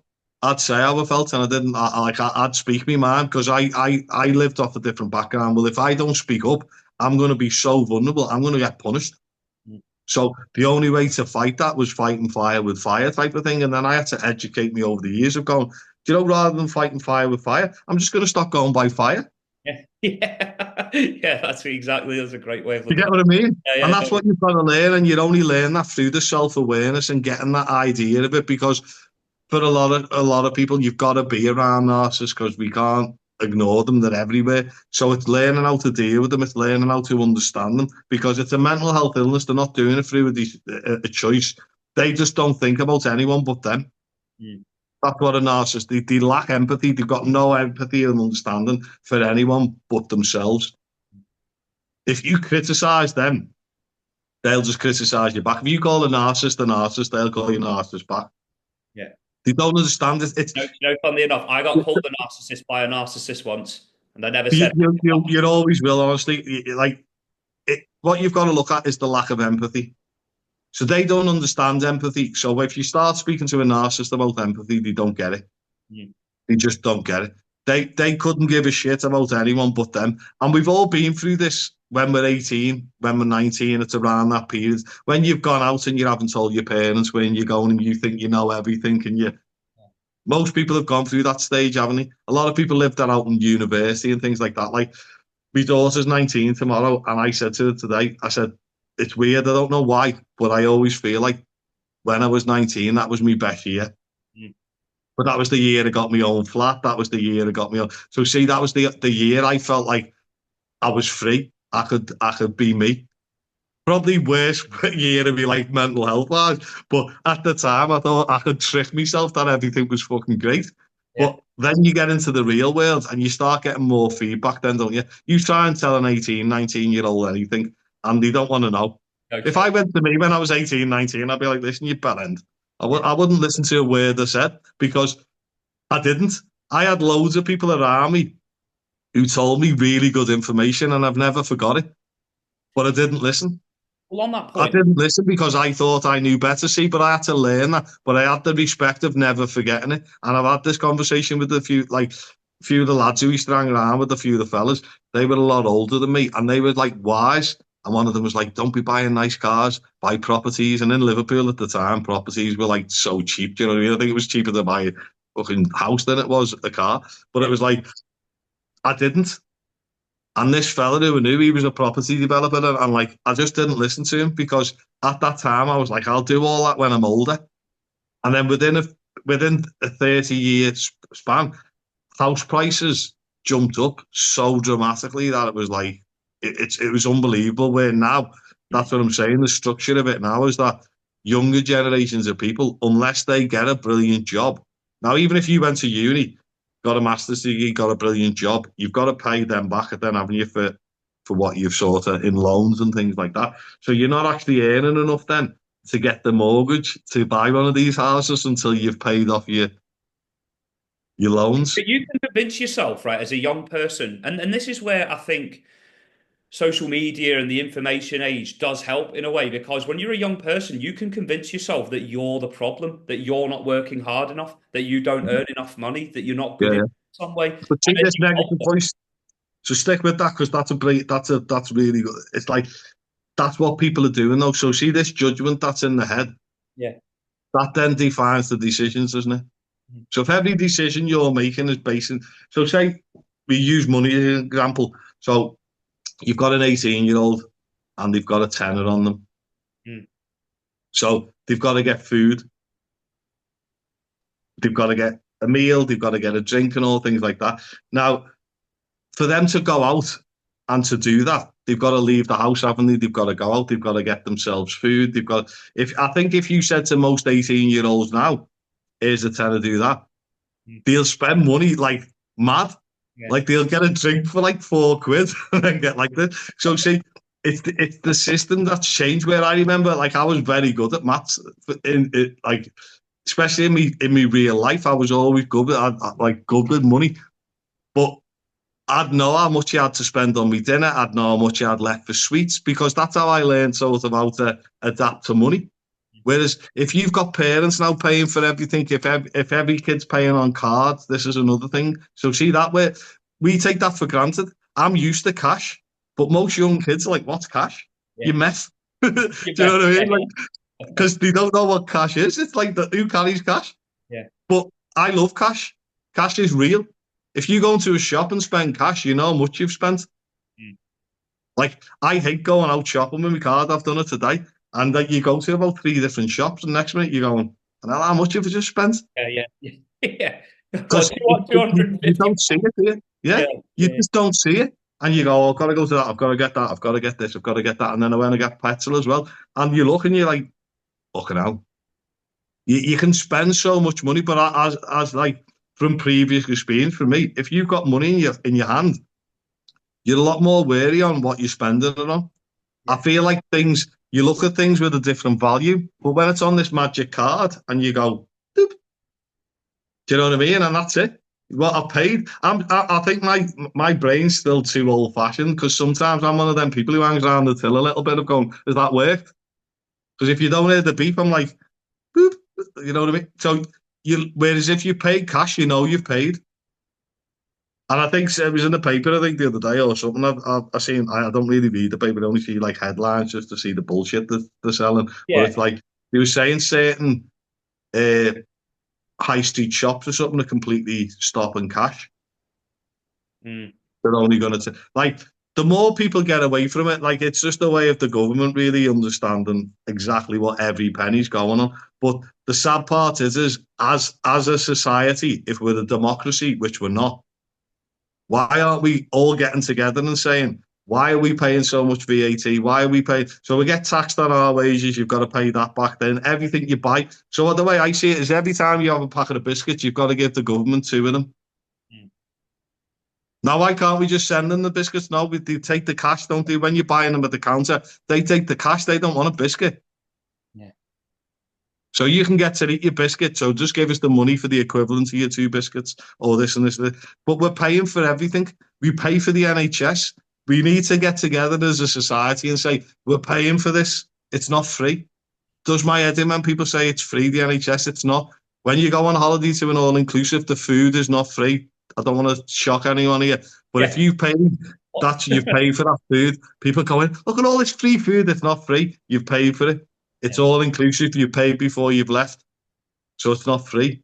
So the NHS isn't free. The staff in the NHS are unbelievable, but that's what the government rely on. And it's the same with teachers. Like these jobs, people are so passionate in them, and it's a good job they are, isn't it? It's a good job we've got doctors and nurses and teachers who are so passionate about the job, where they'll go home and they take the homework with them. Yeah, Doctors and nurses obviously don't as much, but teachers definitely do. yeah. Marking books of an evening and staying up, and I'm like, I wouldn't be doing that. And My people go, oh, my at mum least you did get it. 6 weeks Obviously, off. when I was growing up, my mum did it all the time. Yeah, yeah, But at least you get 6 weeks off. At least you get all these holidays. That's yeah. what people say to them, don't they? But like I did say That's to a one of my judgment, though, teachers, isn't it? That's unfair as a judgment, because no job is completely perfect. Every job has its pros and cons. I did say to one of my teacher clients though, I said, aren't you ever just like sitting there of a night and just think, I'm just going to mark all these kids as if they've done brilliant. Well, And I've got a mate who's one teacher said once though that they done it, and every now and again, or every so often, they check them, don't they? yeah. And like four of the things come back where like they got all the answers wrong, and they just, but like, I'd be like, who's asked? Knowing what we know now, going like, we're testing these kids on something they're not really interested in. Yeah, And we're celebrating the kids who are really good at learning things that they're not interested in. yeah. Like I want kids who are creative. I want kids to be passionate about what they're good. Because see how much we're losing out on. We're losing out on these kids who are working class, who haven't got nothing going for them in their own head, but they're brilliant at something, and that's all I want them to find. I want Judging people as themselves, adults to they're judging themselves on what they're bad at rather go than. find what you're brilliant at. So many people you say to them, "What are you good at?" and they'll say nothing. That's why I said to you at the beginning of this like podcast, it's like get it out there, your music, get it out there, you sort of what you do, because people want to know. Mhm. They want to know because it's a reflection of them. And anyone who watches it and gives you a like and a thumbs up or whatever, that's just a little way of a pat on the back. 100%. But for all the people who judge you though, that's all them going, oh, I haven't got. But a lot of the time it's self-reflection, so they're jealous, it's envy because they maybe can't play music or they can't like. I love anything live, I love anything because I look at people and think that's what life is about. It's about people showing the talent, whatever that is. You'll always find someone who's interested in your talent, but you'll always find more people who judge you. It's ironic in a way that most people's definition of self-awareness is not putting yourself out there, whereas I actually think that because I've got that self-awareness now, I do put myself out there because I'm aware of my talents, I'm Do you know confident. who doesn't want you to put it out there? Narcissists. Yeah, no, of That's course. that's society for it. That's what I'm saying. That's why I bring it up so much because they don't want to celebrate anyone Yeah, unless it's them. yeah, See the difference? yeah, So they're the friend or they're the work colleague or they're the partner or whatever it is who puts you down when you do something good. Now that's not healthy. So if you're putting yourself down, we need to learn how to give ourselves a pat on the back. We need to learn how to be nice to ourselves. And I say this to all my clients. I say to them, I don't need anything off you. I want you to work on you. I want you to build your confidence up in you. I'm doing 10% of the work, they do 90. There's a point why they're doing 90 because they're building their confidence up in everything they're doing. They're listening to their own thoughts. And I'm with them all the way of controlling them thoughts. And no one had ever said this to me if you can control thoughts or you can block thoughts out. And I got into it really through like a meditation of blocking thoughts out. And I'd done it for like 3 minutes and I was amazed and thought it was the best thing ever. But that was my first glimpse.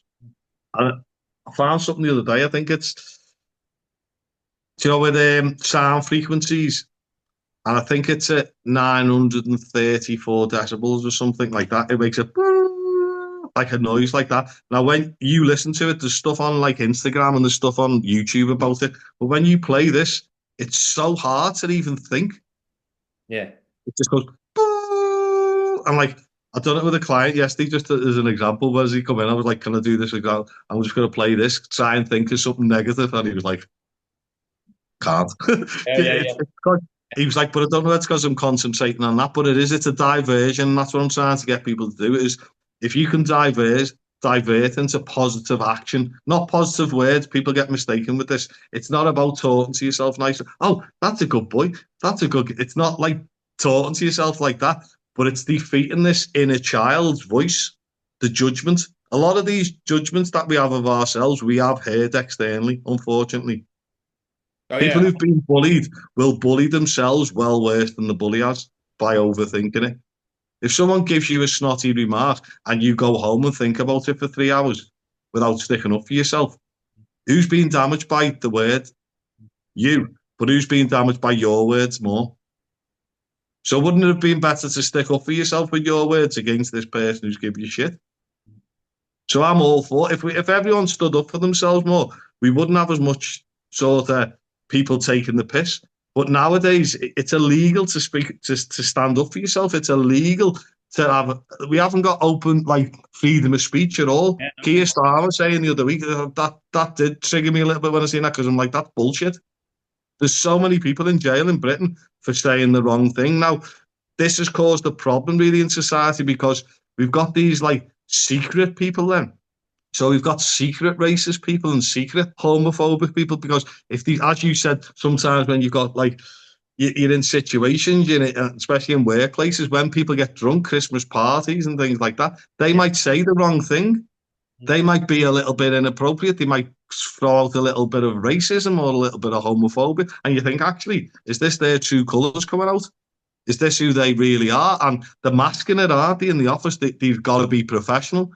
You get a lot more regional accents coming out when people are drunk and when they're because the mask slips of being posh.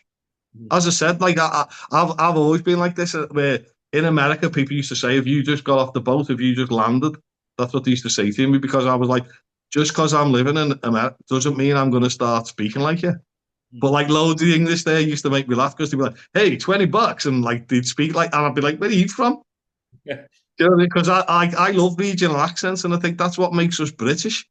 If we all spoke, "Oh, hello, where are you from? I'm from here." Like, how do you know where someone's from? I wish you would use that Cockney accent a bit more because it was very convincing, the one that you used I earlier. can do I can do most accents to be honest, but see that's just because I've always done it. I've always been fascinated by how people are and the personalities, and it's like not in a judgmental way or not in a. It's like it fascinates me. So when I could do it, I used to do impressions of people years ago and things like that. Where for me it was playing a little character, but I didn't have the self-esteem to want to be an actor. I've never wanted to be an actor. I've never wanted to go down the role of things like that. But if you had the encouragement, if you had the confidence, you can push it, you know what I mean? Where like people have said to me, like, oh, you should do voices. Like I do all kids' voices and things like that, you know what I mean? For like my son and from when my daughter was younger. But for me, it's just about adapting. It's about reading other people a little bit. And by doing voices, that's why I'm over explaining a little bit. But for me, it was a little bit of like empathizing with others. Because if you mimic someone, you can empathize with them a little bit, can't you? Yeah. But if you mimic someone because you want to be like them or you want to sort of project you're them, then that's false. That's not acting anymore. That's you trying to copy off someone and go, well, I'll be like that. So you get it. Oh, every so many years, words come out, don't they? Mm. So young people, like when young people say sick, Yeah. I'm old school. So I'm thinking one of the mates is ill. Yeah. Oh, sick that lad. Yeah. Sick that lad. And I'm like, what? Is someone being sick? What, like, Yeah, there's what's a going sick on lad here? outside. Yeah. I'm glad Oh, I'm not on the taxis anymore because someone's saying they're sick in the taxi from years ago. You'd be like, what?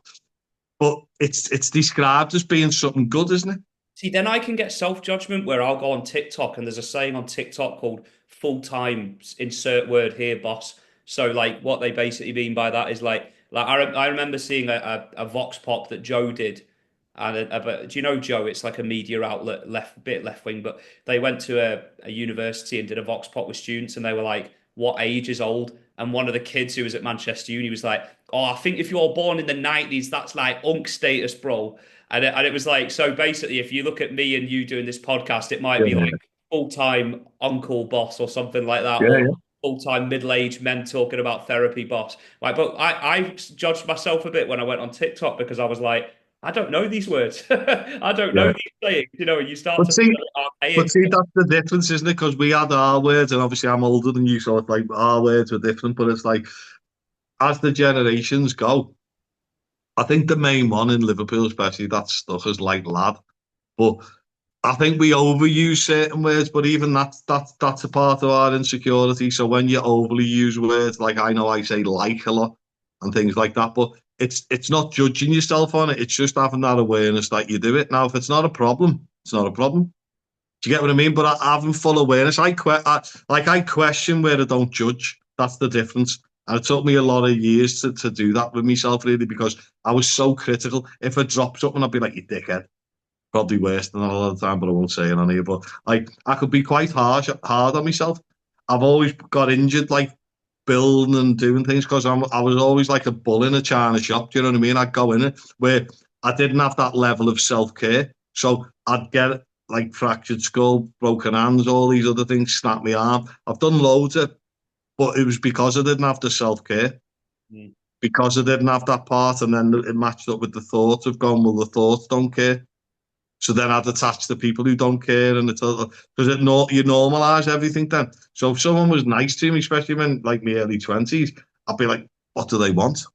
Yeah, they And want. a lot of the time, especially like when I was like in my earlier years, like dating and stuff like that, I'd tend to go like I'd meet a girl who was really nice, and I'd ruin it because I'd be like, I'm not good for it."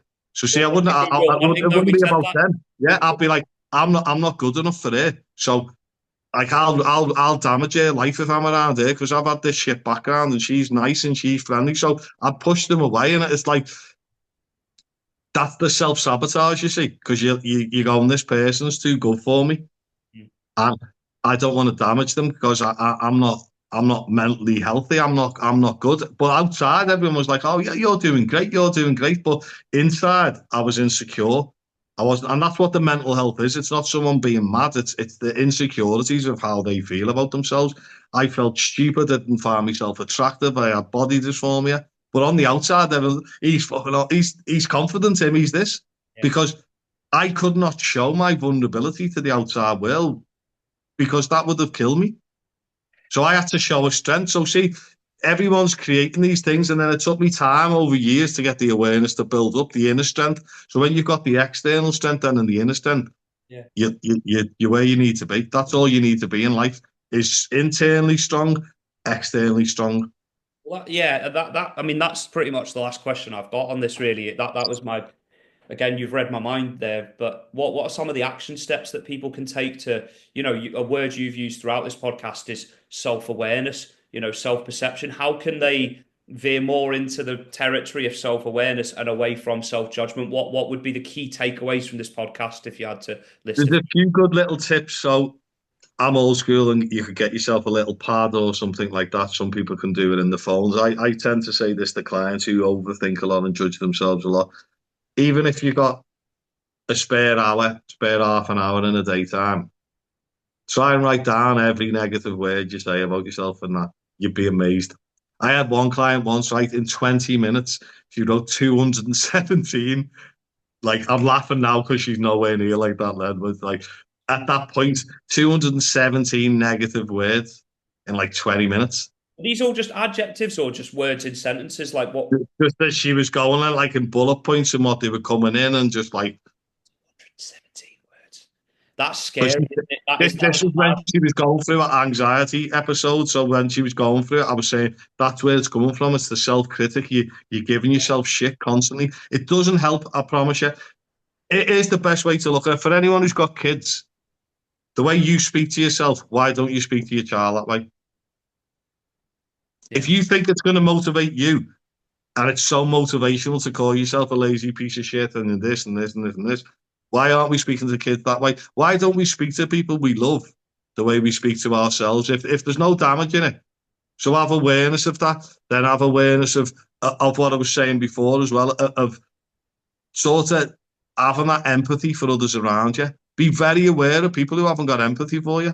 They're dangerous to be around, especially if you're an overthinker, especially if you've got that sort of self-judgment constantly, because most people do self-sabotage, and that's what it kicks into, really, is the self-sabotage. And I think we'll probably have to do an episode on self-sabotage, but it's very similar. But self-sabotage goes into actions, then, where what we're mainly speaking of today is just your thoughts. So the judgment you've got on yourself. So what you drink, whether you take drugs, whether you go to church, all these other things, ask yourself today, do you need to judge yourself on it? Times, if you're that friend in a group where you're always moaning because your mate's late, relax a little bit. If you know they're coming, relax a little bit because it's a social event. Now, if it's a meeting and it's in work, yeah, you can take it serious because that person's getting paid then. I'm always on time for my clients. I stick to a structure about clients' time, never forgetting, always done spot on. I don't have to worry about that. But then in my social life, I've had to teach myself how to relax. I used to be that person, and any of my mates have probably said it. I was one of the first at parties and probably the last to go. You Do you know? drove off on that guy as well. Yeah, In you the- know, in the back. Yeah. but see, at parties, I'd be the first to get there. I'd be the first to go, the last to go. Where now, I don't have to get there when the party's starting. I had Yeah. to take a lot of years where I can go, no one's really that arsed. As long as you're turning up, that they shouldn't be arsed. But if someone's having a go, now, one of my mates did do this once. He was always late and we were going to pictures. We used to have this little night where it was just the lads who were all single. This was years ago. And like 4 or 5 of us would go to pictures on like a Tuesday night and just watch whatever was on. Yeah. And because one of my mates was late, he was the driver. We got in this film. So we've gone in and it started. So I'm already sitting there going, probably missed it, but yeah.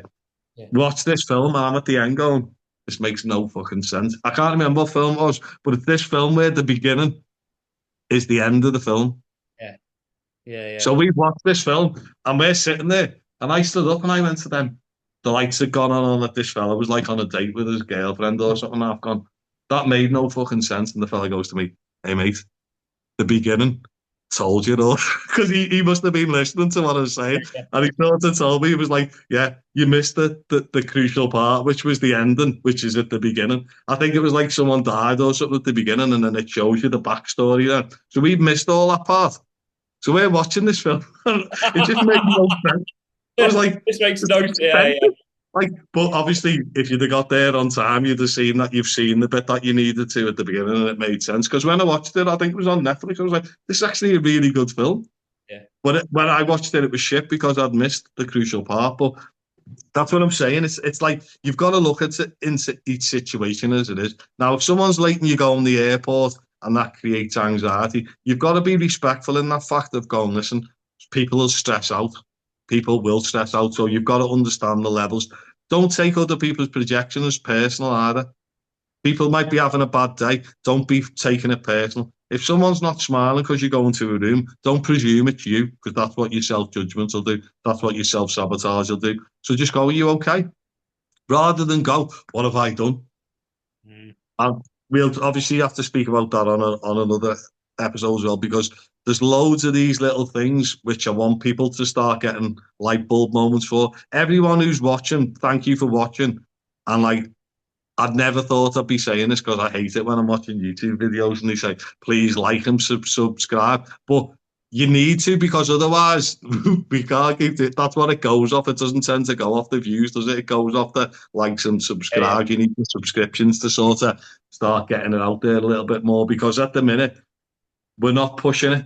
But eventually I wanted to start sort of the snowball effect of people listening to it. Because I'm just hoping, as I said, maybe 15% of the people who watch it, they do just relate to a bit of it and it helps them, even if it helps you a little bit. I got into therapy because my friend killed himself. So if it prevents anyone from having suicidal thoughts, if it helps anyone get through a stage of mental health, it's yeah, done its job. That's as simple as that. It's not about me. It's not about, well, I want part of it a bit to be about you, Neil, because obviously your job, this can advertise for you and your yeah. music and things like that. But that your music definitely is like, people need to listen to it because it's very inspiring. And as I said to you last time, I think like the person who I met, Yeah. it's like it's an honor working with you now in this role, because you've got the confidence, you've got the self belief, and you're still working on it. Your strength's even improved, hasn't it? You've lifted more weight in the gym. It's like all these things, your belief has risen, not because of me, because of you. Yeah. You've just stopped giving yourself shit and start believing in yourself more. And there's no one to blame for this, only our own thoughts. The more you take control of you, the more you, and as I've said loads of times, the proof is in the pudding. It's like Ron Seal. It does exactly what it says on the till. I don't bullshit people. All I give people is what I see, and it's the goodness, it's the creativity they've got trapped inside them, and we get rid of all the negative thoughts. We get rid of the bullshit. Yeah. We get Uh, rid of the criticisms, and it makes life easier. you know what? The story about your friend is just so powerful because, we are at the moment, I think we're at around 13 to 1500 views. And you know what, in my head, so let's assume that that's 1,000 people because some people will watch it more than once.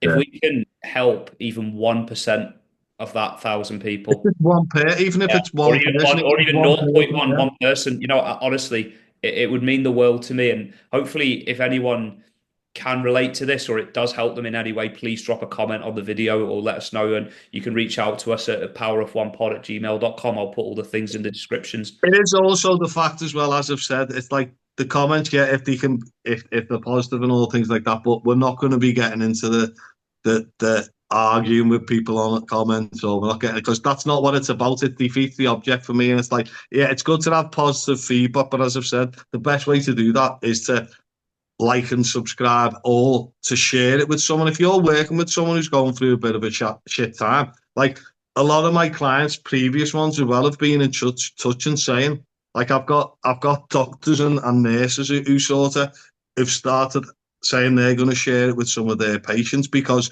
some people can't afford therapy or they don't understand what therapy is. I offer therapy, which is psychotherapy, which is the true understanding of who you are. But there's so many different types of therapy out there. Find your own. I'm not trying to dictate what someone should like. People might find helping yoga. Yoga's brilliant for just to get you out of that thought process. Meditation's brilliant.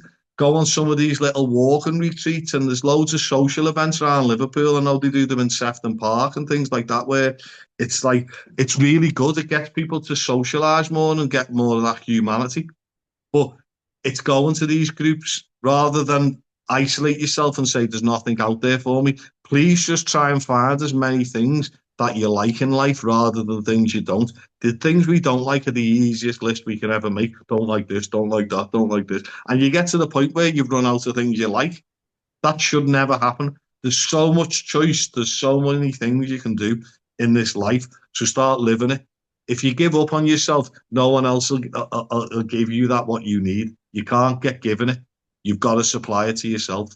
Otherwise, it doesn't last.